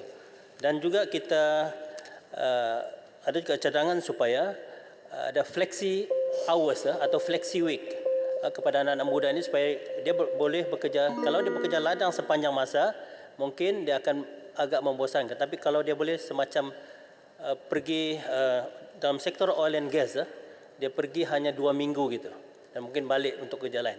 Jadi ini antara cadangan yang telah dilontarkan, dan ini sedang dicuba dikaji di peringkat practicality-nya oleh kementerian dan juga kementerian-kementerian lain, supaya kita dapat mengajak anak-anak muda ini supaya dapat bekerja di ladang dan memastikan bahawa kita tidak bergantung kepada pekerja buruh asing. Sekian, terima kasih. Tan Sri yang di-Pertua, soalan saya ada dibangkitkan oleh Menteri tadi, boleh tak saya dapat satu soalan tambahan? Kita move.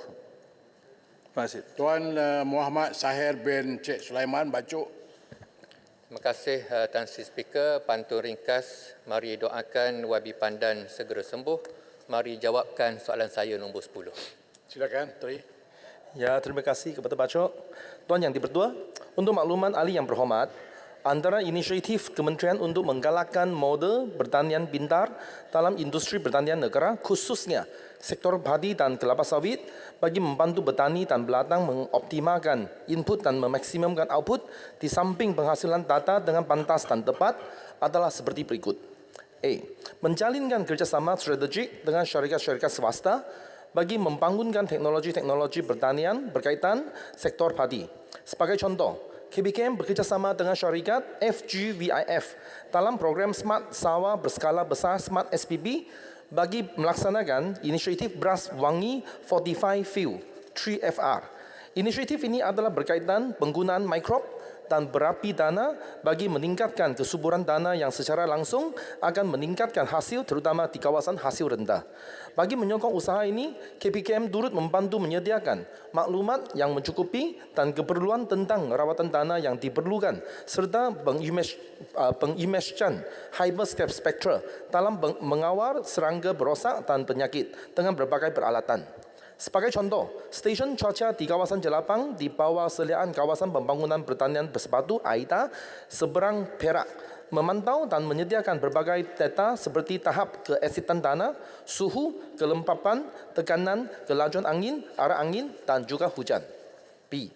Menyediakan perkhidmatan drone pertanian khususnya dalam aktiviti pembajaan dan penyemburan racun melalui berbagai jabatan dan agensi KPKM seperti Lembaga Kemajuan Pertanian Muda MADA, Lembaga Kemajuan Pertanian Kemubu KADA dan juga AIDA. Penggunaan drone ini akan dapat menjimatkan masa dan tenaga selain daripada mempunyai kadar ketepatan dan kecekapan semburan yang tinggi. C.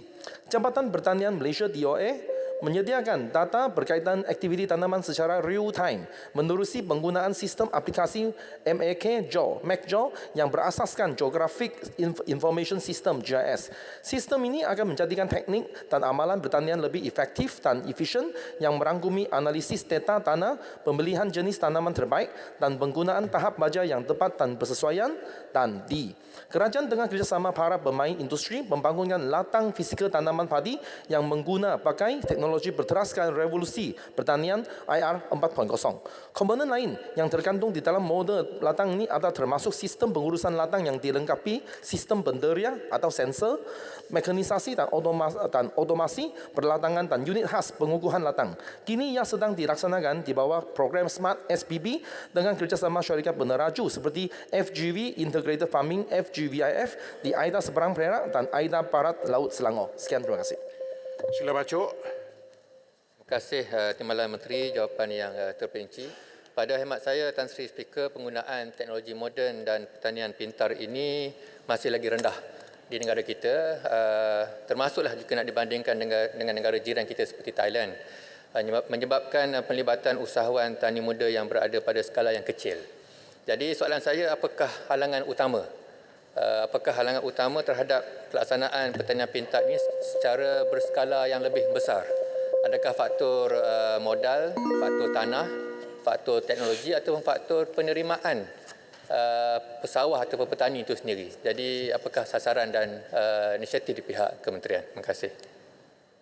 Ya, ini saya rasa berkaitan dengan isu penerimaan kepada teknologi yang baru. Dan KPKM memang kita melalui macam-macam jenis inisiatif seperti kita juga bekerjasama dengan MTech di bawah KKT untuk memperkenalkan digital EdTech sebagai salah satu cara kita menggalakkan penggunaan digital EdTech dekat sektor pertanian. Ini melalui satu dana yang belanjawan untuk tahun ini adalah sejumlah 10 juta ringgit. Dan selain daripada kita kerjasama merentasi kementerian, kita juga ada ni success story, dan saya harap pihak pembangkang pun tolong kita menyebarkan success story seperti contoh di Kelantan. Sebagai contoh, pada tahun 2023 Aida Gemasin Semerak telah memperkenalkan kaedah bahan penggalak teknologi rawatan benih untuk kawalan penyakit benih di kawasan yang bermasalahan dengan air masam kelat. Kesannya terdapat peningkatan hasil antara 1 ke 2 metrik tan per hektar. Selain itu, di kawasan Aida yang sama, melalui penggunaan teknologi transplanter di KPA, Surau Bator 56 hektar telah meningkatkan hasil sebanyak 2 tan metrik per hektar berbanding dengan biasa. So, saya ingin menjemput kepada kesemua ahli parlimen yang berminat, tolong kita mewawarkan success story seperti yang begitu. Terima kasih. Okey, saya jemput Tampin. Terima kasih, Tan Sri Speaker.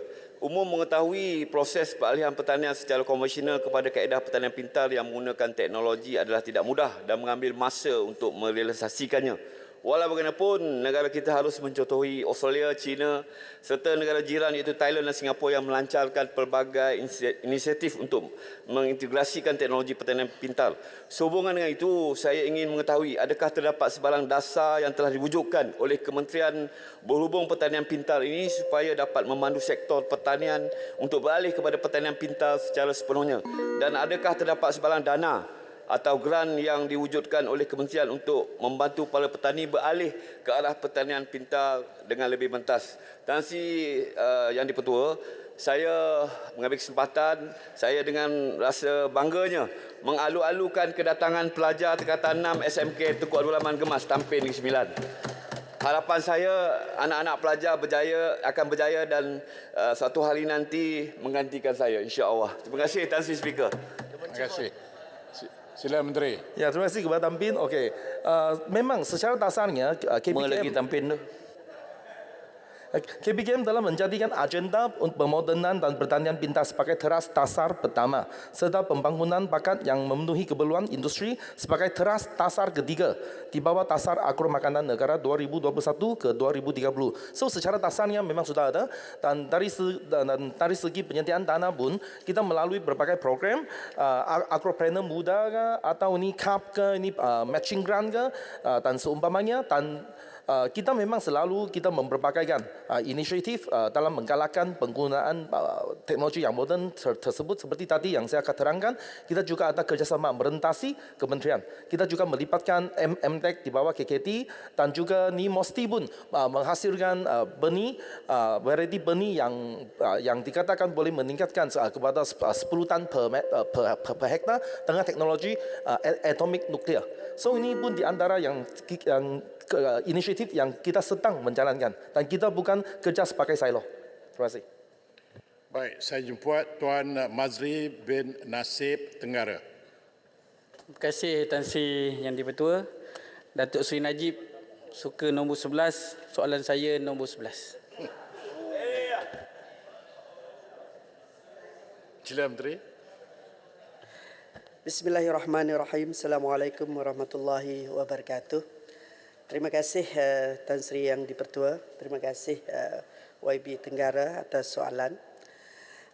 Untuk makluman yang berhormat, Kementerian Kemajuan Desa dan Wilayah menerusi dasar pembangunan luar bandar 2030 sentiasa memberi penekanan ke atas usaha meningkatkan kesejahteraan penduduk luar bandar dalam pelbagai aspek meliputi prasarana, ekonomi, sosial dan persekitaran supaya kehidupan di luar bandar menjadi lebih baik dan secara tidak langsung dapat mengurangkan penghijrahan golongan belia.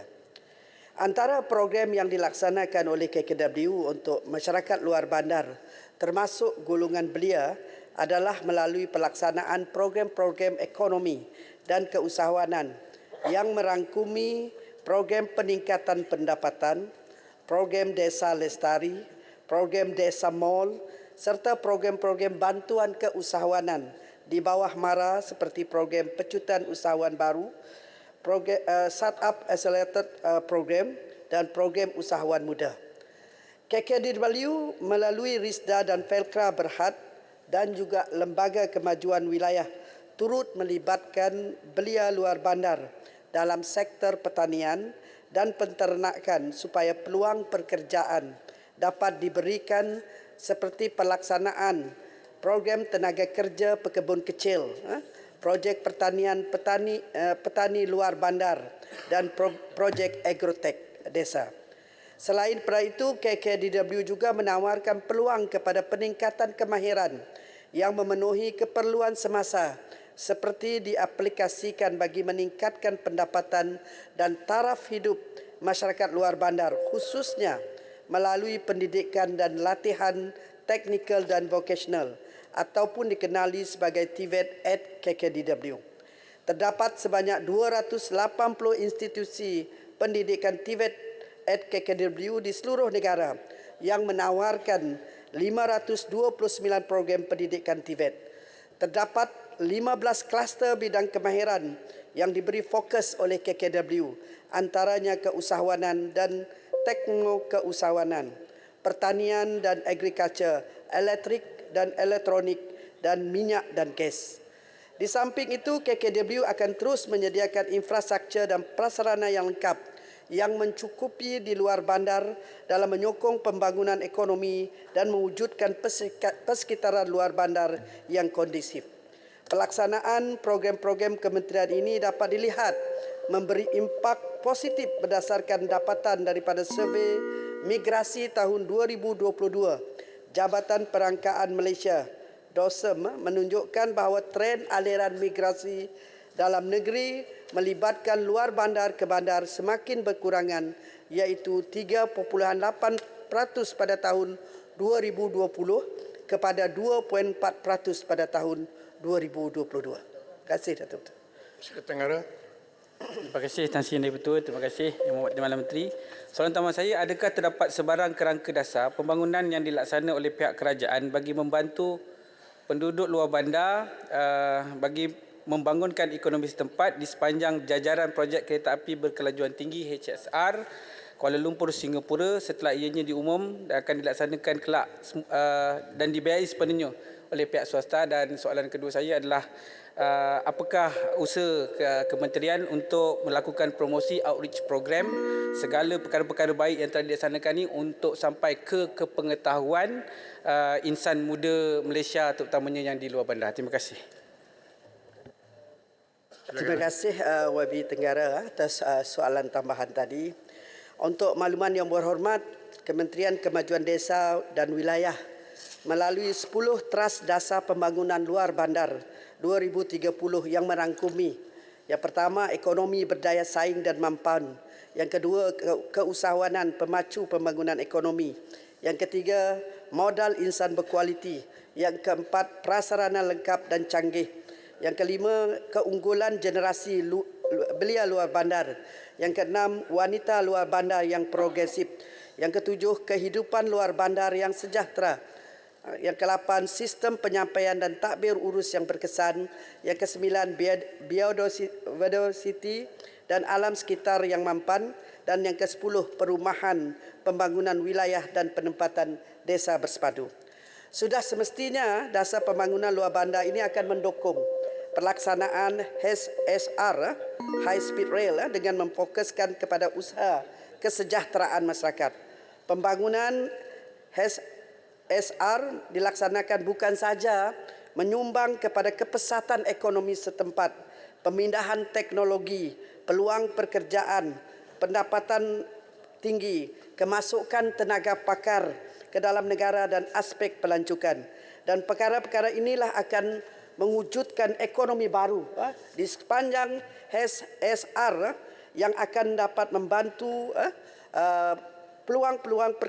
mewujudkan peluang-peluang pekerjaan dan meningkatkan pendapatan masyarakat luar bandar.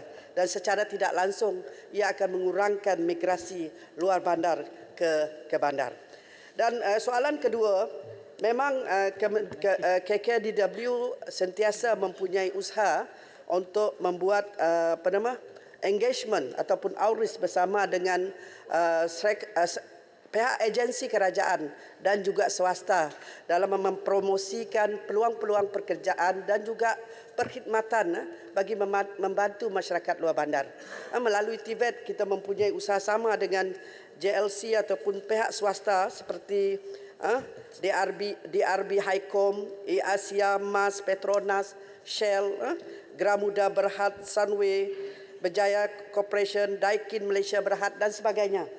Dalam usaha kita memastikan semua kerjaya yang kita set, kita nak buat mendapat peluang pekerjaan yang seterusnya.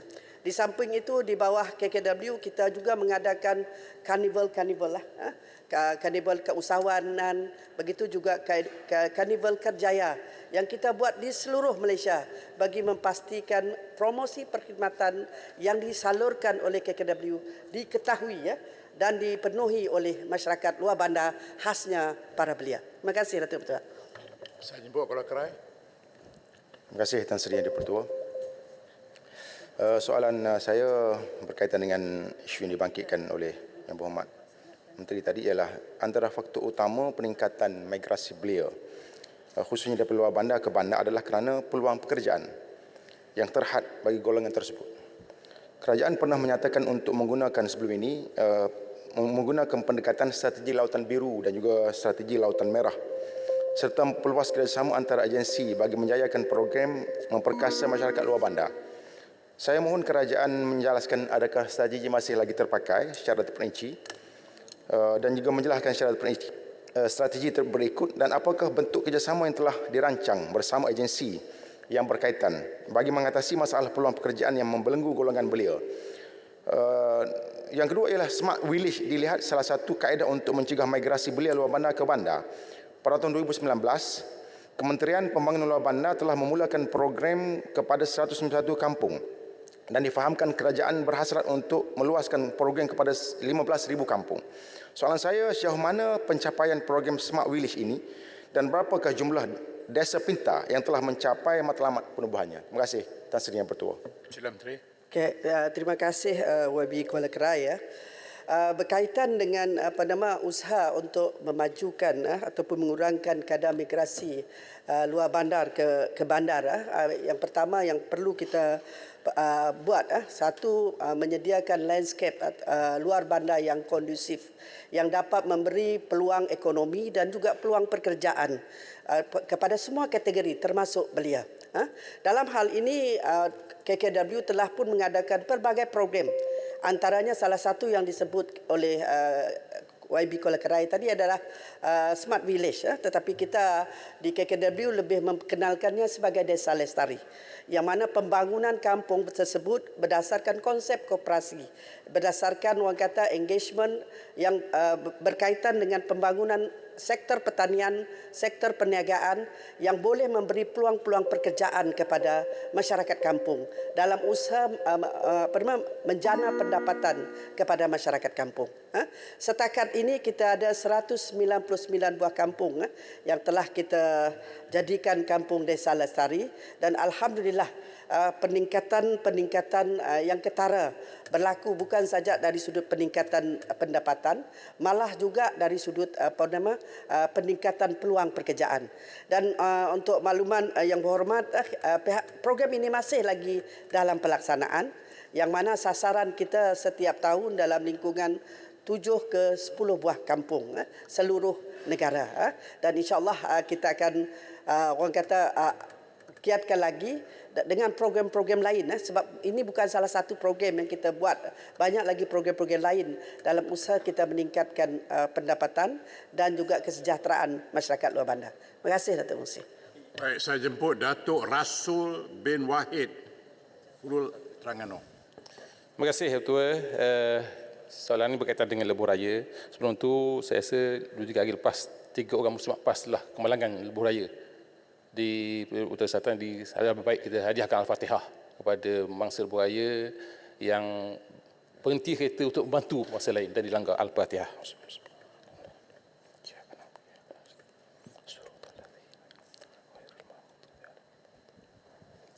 Semoga ruh mereka bersama dengan orang yang soleh dan solehin. Soalan saya nombor 12. Ya betul, terima kasih. Silakan Menteri. Terima kasih Yang Berhormat. Terima kasih dan sekian betul.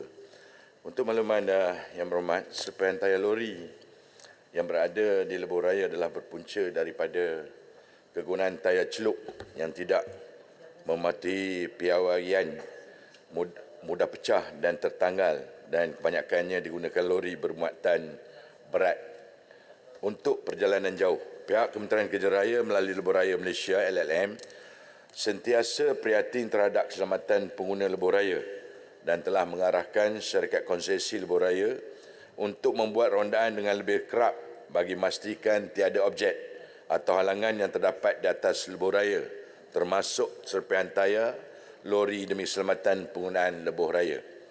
Selain itu, perkara-perkara berikut juga dilaksanakan oleh syarikat konsesi. Rondaan rutin oleh pasukan ronda dilaksanakan mengikut pusingan yang ditetapkan. Pemantauan lebuh raya turut dilakukan melalui CCTV yang terdapat di beberapa lokasi tertentu dan diselia oleh Pusat Kawalan Trafik Konsesi yang beroperasi 24 jam sehari. Sekiranya terdapat objek atau serpihan tayar yang menghalang lalu lintas, operator di Pusat Kawalan Trafik Konsesi akan memaklumkan kepada pasukan peronda lebuh raya untuk melakukan kerja pembersihan dengan segera. Sesi perbincangan dengan pihak JPJ juga diadakan secara berkala bagi penyelesaian penggunaan tayar celup yang tidak mematuhi piawaian, mudah pecah dan tertanggal.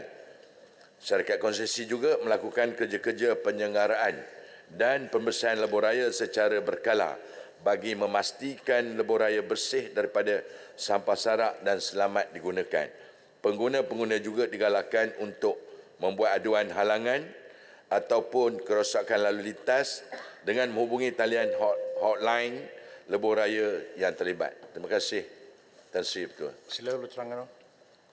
Terima kasih Ketua. Terima kasih Timbalan Menteri, sahabat saya, jawapan yang begitu detail. Persoalan saya ialah oleh kerana kesalahan ataupun kemalangan tersebut tidak boleh dituntut dengan pelas ataupun pihak sesi, apakah bentuk kemalangan yang pengguna boleh tuntut apabila berlaku di lebuh raya, dan setakat ini berapakah jumlah tuntutan tersebut yang telah pun diluluskan kepada pengguna? Dan yang ketiga, sedar atau tidak KKR bahawa kemalangan ini juga disebabkan oleh keadaan lebuh raya yang gelap? Kerana di lebuh raya, terutamanya di LPT2 tu, yang terlalu terang, terang benderang. Yang terlalu gelap, gelap gelita. Di apa pandangan ataupun tindakan oleh KKR untuk mengatasi masalah tersebut? Terima kasih. Sila Menteri. Terima kasih Tan Sri Ketua. Sebenarnya berlaku kemalangan ini berbagai-bagai punca yang disebabkan oleh beberapa perkara.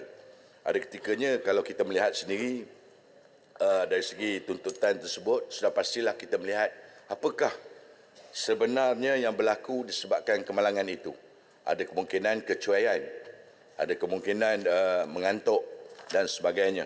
Tetapi walau bagaimanapun, syarikat konsesi yang mempunyai tanggungan ataupun boleh menanggung rugi secara obligasinya, kerajaan pihak pemandu tersebut boleh menuntut kepada pihak konsesi tersebut termasuk dalam perjanjian. Sekiranya kemalangan itu disebabkan oleh pihak konsesi itu sendiri. Dan antara lainnya, pengguna mestilah membuktikan bahawa kesalahan itu berpunca daripada dilakukan oleh pihak konsesi itu sendiri. tidak mengambil tindakan dengan segera disebabkan kemalangan tersebut. Banyak kes yang konsesi membuat bayaran disebabkan oleh kecuaian mereka seperti lopak, berlubang dan sebagainya. Dan pada masa bolehlah membuat tuntutan tersebut sekiranya perkara itu disebabkan oleh sememangnya berlaku daripada disebabkan oleh jalan raya tersebut sendiri. Tetapi kalau mengantuk nak tuntut juga, kita pun akan siasat laporan-laporan tersebut, tuntutan-tuntutan tersebut tidak terserah kepada menuntut secara tersebut, kita akan terus membayar. Jadi untuk pengetahuan yang berhormat, bahawa sekiranya berlaku perkara tersebut, bolehlah mendapat khidmat supaya boleh menuntut bayaran tersebut. Dari segi kegelapan tersebut, sudah pastilah kami akan pantau secara keseluruhan dan sekiranya terdapat perkara yang dilakukan oleh yang dikatakan oleh yang berhormat tersebut, kalau boleh laporkan kepada kami lebih baik dalam aduan hotline ataupun secara bersurat. Yang berhormat selalu berulang-alik daripada Terengganu melalui LPT 2, 3 dan kita boleh mengambil tindakan secara terus. Dan dari segi jumlah tersebut, saya minta maaf yang berhormat, saya tidak ada data dan saya akan bagi yang berhormat data tersebut secara bertulis. Terima kasih, Tan Sri Betul. Terima kasih, saya jumpa Jelutong. Terima kasih, Tan Sri Speaker. Selamat pagi. Memberikan peluang kepada Jelutong untuk tanya soalan tambahan. Adakah kerajaan mempunyai apa-apa rancangan masa panjang untuk membina lingkaran lebuh raya yang lain? Kerana saya mendapati bahawa bila musim cuti sekolah ataupun musim perayaan, ada yang bertolak daripada Ipoh nak sampai ke Pulau Pinang pun sampai 5-6 jam, kesesakannya begitu teruk. Bayangkan kalau ada keluarga yang datang daripada Johor Bahru nak menyambut Hari Raya atau Raya Cina ataupun Deepavali dan Christmas, nak pergi ke Perlis 10 jam atas jalan raya. Jadi saya nak tanya kepada Timbalan Menteri dan Kerajaan, adakah apa-apa cadangan untuk membina lingkaran-lingkaran? Kalau bukan lingkaran jalan raya yang panjang dari satu lokasi ke lokasi, mungkin lingkaran jalan raya yang pendek, menghubungi beberapa negeri di antara umpamanya Pantai Timur. So saya mohon perkara ini diberi perhatian, kerana bayangkan kalau seorang wanita yang mengandung terpaksa mengharungi perjalanan daripada Johor Bahru ke Perlis dalam beberapa jam, di mana tidak ada perhentian-perhentian. Saya cuma minta perkara ini diberi perhatian, Timbalan Menteri. Terima kasih, Tan Sri Speaker. Sila Menteri. Terima kasih, Yang Berhormat Tan Sri Betul. Saya jangka tadi apabila Yang Berhormat daripada Ulu Terengganu bertanya soal kes. Saya ingat tadi sebagai seorang peguam akan bangkitkan soal kes, tetapi dia bangkitkan soal lingkaran. Lingkaran ini sebenarnya banyak dalam perancangan kami. Umpamanya yang dinyatakan oleh Jelutong sebentar tadi, kalau contoh daripada LPT, Lebuh Raya Pantai Timur, yang akan menghubungkan dalam perancangan kami, menghubungkan antara Pelangai sehinggalah ke Negeri Sembilan dan juga ke Johor. Umpamanya dalam perancangan dan sedang kita membuat kajian peringkat awal. Maknanya apa yang dinyatakan oleh pihak Jelutong itu sememangnya ada dalam perancangan kita. Sebab kita tahu kalau kita tidak bina lingkaran-lingkaran utama seperti ini, akan berlaku kesesakan.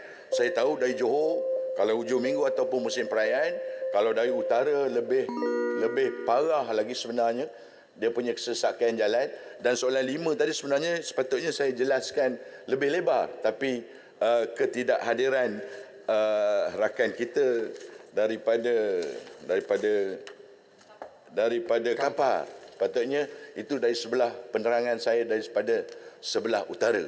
Tetapi dari segi sebelah yang dinyatakan oleh Jelutong daripada Johor dan sebagainya, itulah salah satu perancangan yang boleh menghubungkan terus ke Putrajaya.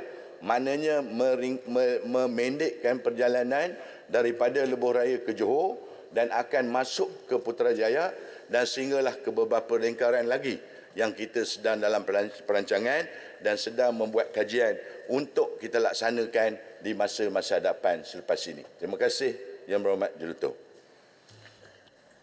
Baik, Yang Berhormat, sekarang tamatlah sesi untuk waktu pertanyaan-pertanyaan bagi jawab lisan pada hari ini. Sila Menteri. Terima kasih Tan Sri Yang Dipertua. Mengikut peraturan mesyuarat 12/1 Saya mohon mencadangkan bahawa mesyuarat pada hari ini tidak akan ditangguhkan pada jam 1 tengah hari dan akan bersidang secara terus sehingga 7 malam dan selepas itu majlis mesyuarat akan ditangguhkan sehingga jam 10 pagi pada hari Khamis 26 Oktober 2023. Terima kasih. Dan menyokong. Saya mohon menyokong. Baik, ahli yang berhormat, sekarang saya kemukakan masalah kepada majlis untuk diputuskan. Masalahnya ialah usul seperti dikemukakan tadi hendaklah disetujukan. Ahli yang bersetuju, kita bersetuju. Yang tidak, kata tidak. Lebih suara bersetuju. Usul disetujukan. Setiausaha. Aturan urusan mesyuarat dan usul-usul DR 31 2023 Undang-Undang Perbekalan 2024 menyambung semula perbahasan atas masalah bahawa undang-undang ini dibacakan kali yang kedua sekarang. Tuan Ketua. Baik. Ini tentang usul yang surat yang saya baru terima daripada Yang di-Pertua bertarikh 17 Oktober. Okey. Mengikut surat ini mengatakan bahawa setelah meneliti usul Yang Berhormat dan penjelasan daripada Yang Amat Berhormat Tambun, saya mendapati bahawa kenyataan Yang Amat Berhormat Tambun tidak terjumlah kepada sangkaan jahat di bawah peraturan mesyuarat 366 dan tidak mengelirukan Dewan di bawah peraturan mesyuarat 3612. Cuma apa penjelasan yang saya mohon, adakah penjelasan yang diterima kalau mengikut para dua mengatakan bahawa saya telah pun meminta penjelasan daripada Yang Amat Berhormat Tambun mengenai perkara yang dibangkitkan dan penjelasan telah pun diberikan kepada saya. Kalau mengikut surat sebelum itu, diminta penjelasan sebelum 13 hari bulan. Bila, soalan saya, bila penjelasan telah diberi? Sama ada secara bertulis ataupun secara lisan. Itu yang saya nak tahu. Dan apa kandungan penjelasan tersebut yang membolehkan Yang di-Pertua membuat keputusan sebegini? Baik, remedinya ada dalam ni. Ya. Remedinya Yang Berhormat pun tahu kan? You are lawyer. Ya. Remedi dia ada sini. Kalau tak puas hati, sila tulis secara bertulis. Sebab sekarang ni tidak boleh jawab bagi ni dalam depan. Ada yang authority. Bukan dari segi tak puas hati, sekarang penjelasan. Cara terima tu sebab saya tak boleh jawab pun. Saya jawab seperti yang telah pun saya jawab. Oh, bermakna terima tanpa dibentangkan pada tak payah. Remedi yang tak payah. berusul. Tak payah. Saya tulis semua jelas dalam tu. Baik, sekarang saya nak bacakan nama-nama mereka yang saya dapat.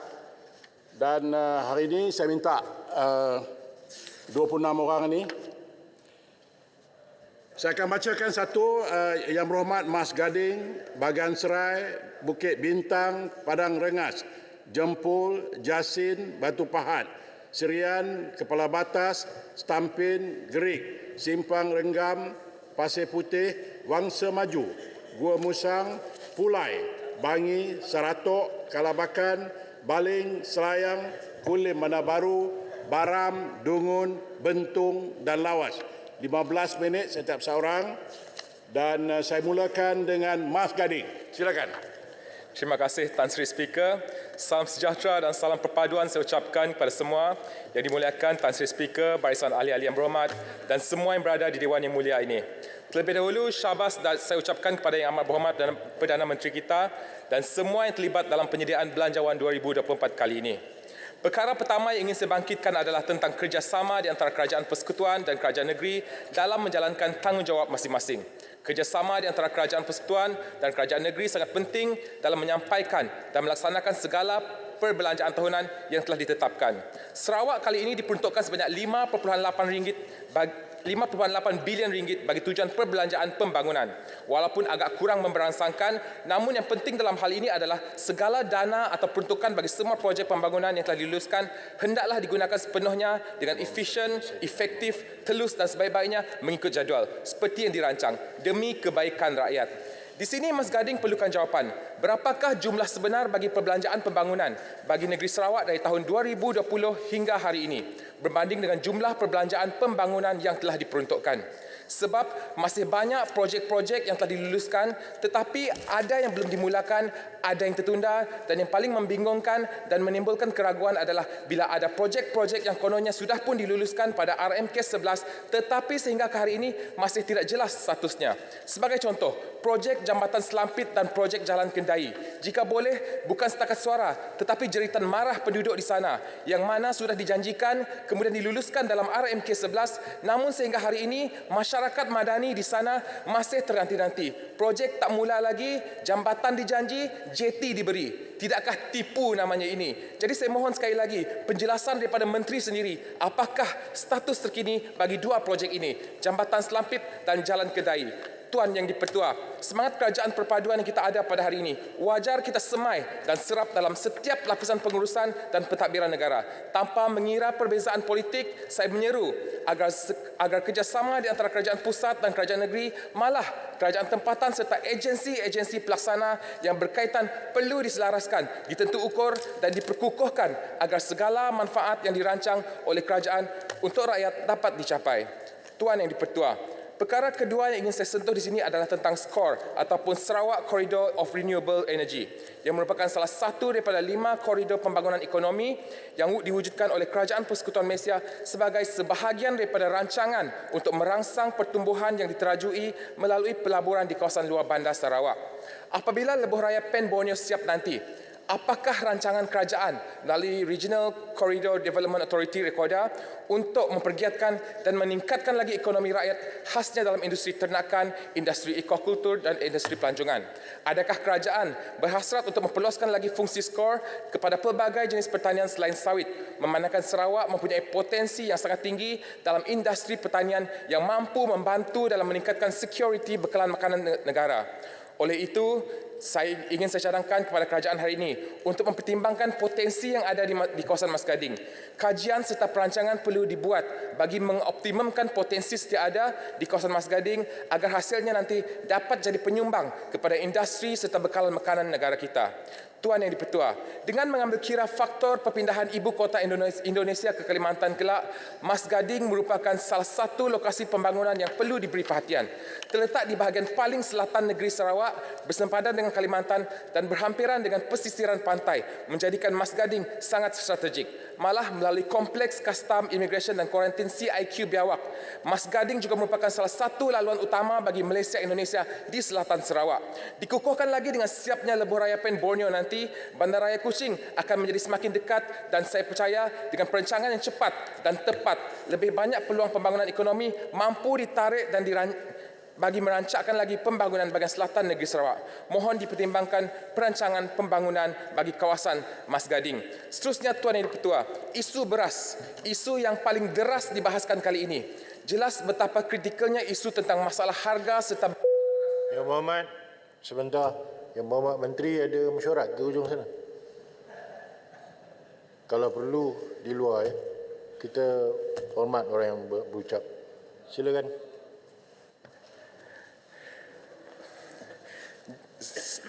Seterusnya, Tuan Yang Pertua, isu beras, isu yang paling deras dibahaskan kali ini. Jelas betapa kritikalnya isu tentang masalah harga serta bekalan beras negara. Umumnya sektor pertanian di negara kita ini masih sinonim dengan kemiskinan. Saya ingin mengambil negara Vietnam sebagai contoh. Dulu pernah menjadi sebuah negara yang kekurangan makanan. Namun hari ini pengeluaran beras di Vietnam bukan hanya untuk keperluan penggunaan domestik sahaja. Malah Vietnam menjadi pengekspor beras sejak tahun 1989 dan kini merupakan salah satu pengekspor beras terbesar di dunia.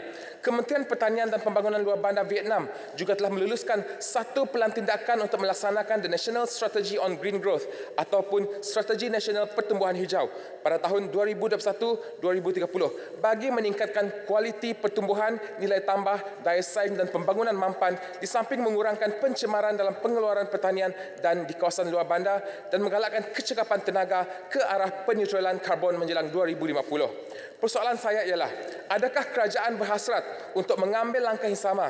Setakat ini, apakah pencapaian negara di dalam usaha kerajaan untuk mencapai pertumbuhan hijau ini bagi pembangunan industri pertanian kita? Perkara seterusnya yang ingin saya bangkitkan di Dewan Yang Mulia ini ialah mengenai isu Tanah Native Customary Right ataupun NCR. Satu isu yang sudah sinonim dengan rakyat Sarawak dan Sabah. Isu berkaitan dengan tanah Ini merupakan rintihan-rintihan yang sering pusat khidmat saya terima selain masalah kebajikan, masalah kewarganegaraan dan masalah infrastruktur. Menurut laporan kajian separuh penggal RMK12, antara cabaran utama yang menyebabkan pertumbuhan ekonomi yang perlahan bagi negeri Sarawak ialah cabaran dalam pengukuran dan pemetaan tanah adat. Mengikut laporan yang sama, sehingga 2022 hanya 127,741 hektar daripada 397,000 hektar tanah adat telah dipetakan.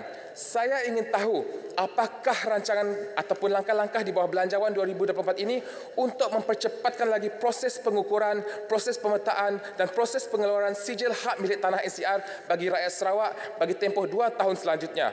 Berapakah peruntukan bagi proses pemetaan tanah ini di Sarawak bagi tahun 2024? Dan setakat ini, berapakah jumlah grant NCR yang telah dikeluarkan? Tuan Yang di-Pertua, di kesempatan ini juga saya ingin memohon agar pendekatan yang lebih fleksibel, adil, inklusif dan efektif perlu diambil kira untuk penyaluran bantuan-bantuan seperti bantuan pinjaman, subsidi, insentif maupun program-program daripada kerajaan kepada rakyat, khasnya rakyat luar bandar di Sarawak. Saya berpendapat One solution fits all dengan izin adalah salah satu punca yang menyukarkan ramai rakyat terutamanya di Sarawak dan Sabah tidak dapat menikmati bantuan-bantuan yang disediakan oleh pihak kerajaan, khasnya yang memerlukan geran tanah sebagai salah satu syarat permohonan. Ramai penduduk, khasnya penduduk di luar bandar, sukar untuk memohon bantuan seperti permohonan bantuan rumah, permohonan bantuan pinjaman bank bagi projek ekonomi, pembinaan jalan-jalan luar bandar dan pertanian, bantuan rumah ibadat bukan Islam dan sebagainya. Di samping itu juga masih ramai petani-petani kecil yang mengusahakan pertanian mereka di atas tanah yang belum disahkan statusnya. Tuan Yang di-Pertua, saya juga ingin menyentuh tentang hasrat kerajaan untuk merasionalisasikan subsidi diesel secara berfasa bagi mengelakkan ketirisan dan aktiviti penyeludupan. Persoalannya, adakah atau apakah langkah-langkah lain selain menaikkan harga diesel yang boleh diambil oleh kerajaan untuk membendung ketirisan dan aktiviti penyeludupan ini? Pendekatan merasionalkan subsidi diesel ini diharapkan dapat mengurangkan impak kepada harga barangan untuk rakyat. Tetapi apa yang berlaku sekarang ini adalah harga diesel belum naik tetapi harga barang sudah pun melambung. Apatah lagi kalau harga diesel naik nanti. The domino effect daripada kenaikan harga diesel sudah pasti secara automatik akan meningkatkan harga barangan dan seterusnya kos sara hidup rakyat. Tuan Yang di-Pertua, apa yang lebih merisaukan saya ialah masalah kekurangan infrastruktur jalan yang menyebabkan ramai rakyat luar bandar di Sarawak dan saya percaya juga di luar bandar Sabah dan luar bandar sepanjang Malaysia terpaksa memilih untuk menggunakan kenderaan pacuan 4 roda yang kebanyakan menggunakan minyak diesel untuk urusan kehidupan seharian, terutamanya untuk aktiviti ekonomi mereka. Saya ingin menyarankan agar satu kajian yang lebih menyeluruh dan terperinci dibuat sebelum kerajaan mengambil keputusan untuk merasionalkan subsidi diesel ini. Saya sangat berharap agar kerajaan mempertimbangkan keputusan untuk merasionalisasikan subsidi diesel ini. Kos sara hidup sekarang ini sudah sangat membebankan, terutamanya bagi golongan petani dan nelayan ataupun masyarakat luar bandar amnya. Sekiranya hasrat merasionalkan subsidi diesel ini diteruskan, apakah rancangan kerajaan untuk membantu golongan masyarakat yang akan terjejas akibat perkara ini? Tuan Yang di-Pertua, bercakap tentang rumah ibadat bukan Islam. Di Sarawak seperti yang kita sudah sedia maklum, yang penduduknya majoriti bukan Islam, sudah tentu mempunyai lebih banyak rumah ibadat bukan Islam. Saya cukup berterima kasih kepada Kerajaan Madani di bawah pimpinan Yang Amat Berhormat Perdana Menteri kerana prihatin terhadap kebajikan rumah ibadat bukan Islam. Selaras dengan prinsip Malaysia Madani dan fokus utama Belanjawan 2024 iaitu mengangkat darjat hidup rakyat, saya ingin memohon kepada pihak kerajaan untuk mengkaji semula dan menaikkan siling peruntukan di bawah projek Mesra Rakyat PMR kepada rumah ibadat bukan Islam yang hari ini hanya pada kadar maksimum RM50,000 sahaja. Sebelum itu ingin saya tegaskan di Dewan Yang Mulia ini bahawa saya menghormati Perlembagaan Malaysia yang meletakkan Islam sebagai agama rasmi. Namun jumlah RM50,000 ini sudah tidak sepadan dengan harga kos material dan kos-kos yang berkaitan yang kini telah meningkat tinggi. Saya ingin mohon agar peruntukan dinaikkan sekurang-kurangnya RM150,000 dan saya harap permohonan saya ini dapat perhatian kerana banyak gereja-gereja daif di luar bandar yang sangat memerlukan bantuan pada ketika ini. Perkara seterusnya, Tuan Yang Dipertua, peruntukan di bawah RMK 12 menyasarkan pembinaan dan menaik taraf jalan luar bandar berturap sepanjang 700 km bagi negeri Sarawak dan 700 km bagi negeri Sabah. Walau bagaimanapun, mengikut laporan kajian separuh penggal RMK 12 baru-baru ini, dari 2021 hingga 2022, hanya 110.5 km telah dibina di Sabah, manakala 65.3 km jalan luar bandar berturap bagi negeri Sarawak. 65.3 km tidak sampai pun 10%. Apakah cabaran-cabaran yang menyebabkan prestasi kemajuan pembinaan dan menaik taraf jalan luar bandar yang sangat perlahan ini? Adakah kelulusan JKR Sarawak bagi projek di bawah 50 juta ringgit tidak mencukupi dan wajar dinaikkan? Dan adakah tindakan-tindakan khusus yang akan diambil oleh kerajaan bagi mencapai sasaran tersebut di bawah RMK 12 yang berbaki 2 tahun saja lagi? Yang Tuan Yang Dipertua, saya juga ingin menyentuh sedikit tentang lebuh raya Pen Borneo. Dengan siapnya lebuh raya ini nanti, saya percaya ramai rakyat khasnya penduduk luar bandar sedang menikmati kemudahan lebuh raya ini nanti.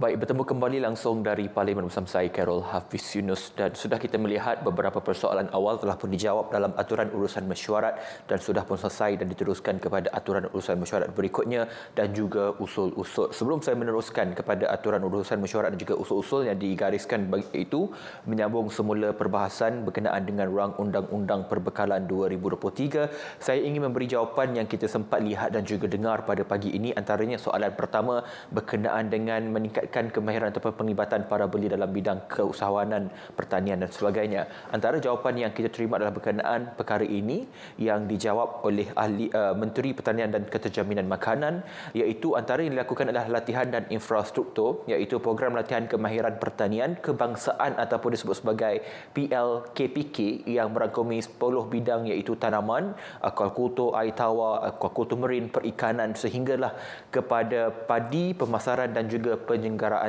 jentera pertanian yang ditawarkan kepada golongan belia yang berusia antara 18 sehingga 25 tahun. Dan juga ada beberapa kursus yang diberikan sijil kemahiran Malaysia dan juga diploma kemahiran Malaysia di sebanyak 15 pusat bertauliah di Malaysia. Antara yang disenaraikan di sini termasuklah di Institut Pertanian Bumbung 5 di Pulau Pinang, Teknologi Mekanisasi dan Automasi di Institut Latihan Mekanisasi dan Automasi Institut Peladang di ILMAP di Kota Baru, Kelantan, dan juga Institut Ternakan Unggas di Melaka yang mempunyai kelengkapan dalam memenuhi keperluan belia hari ini dan sekaligus merancangkan lagi dan juga menarik minat para belia untuk terlibat dalam aktiviti pertanian dan sebagainya. Dan kedua disenaraikan adalah grant dan kemudahan pembiayaan. Dan turut menarik perhatian saya adalah soalan yang ke-10 berkenaan dengan perkara data pantas dan tepat berkenaan dengan perkara yang dinyatakan dalam soalan ke-10, iaitu antara jawapan yang kita terima iaitu menjalinkan kerjasama strategik dengan syarikat-syarikat swasta bagi membangunkan teknologi pertanian yang berkaitan sektor padi. Bagi contoh, KPKM bekerjasama dengan syarikat FGVIF dalam program SMART, iaitu sawah berskala besar ataupun SBB. Baik saudara, sebelum kita mengakhiri siaran pada hari ini, anda boleh menyaksikan kami juga di saluran berita RTM sehingga selesai sesi perbahasan dan juga menerusi pautan kami di kaca TV anda ketika ini dan menerusi RTM Klik. Baik saudara, sebelum saya mengakhiri siaran hari ini di TV1, saya ingin akhiri kata-kata pada tengah hari ini, iaitu dari sungai sehinggalah ke segara, Palestin pasti merdeka. Sekian saja daripada saya, Carol Hafiz Yunus. Kita berjumpa esok. Assalamualaikum dan salam hormat.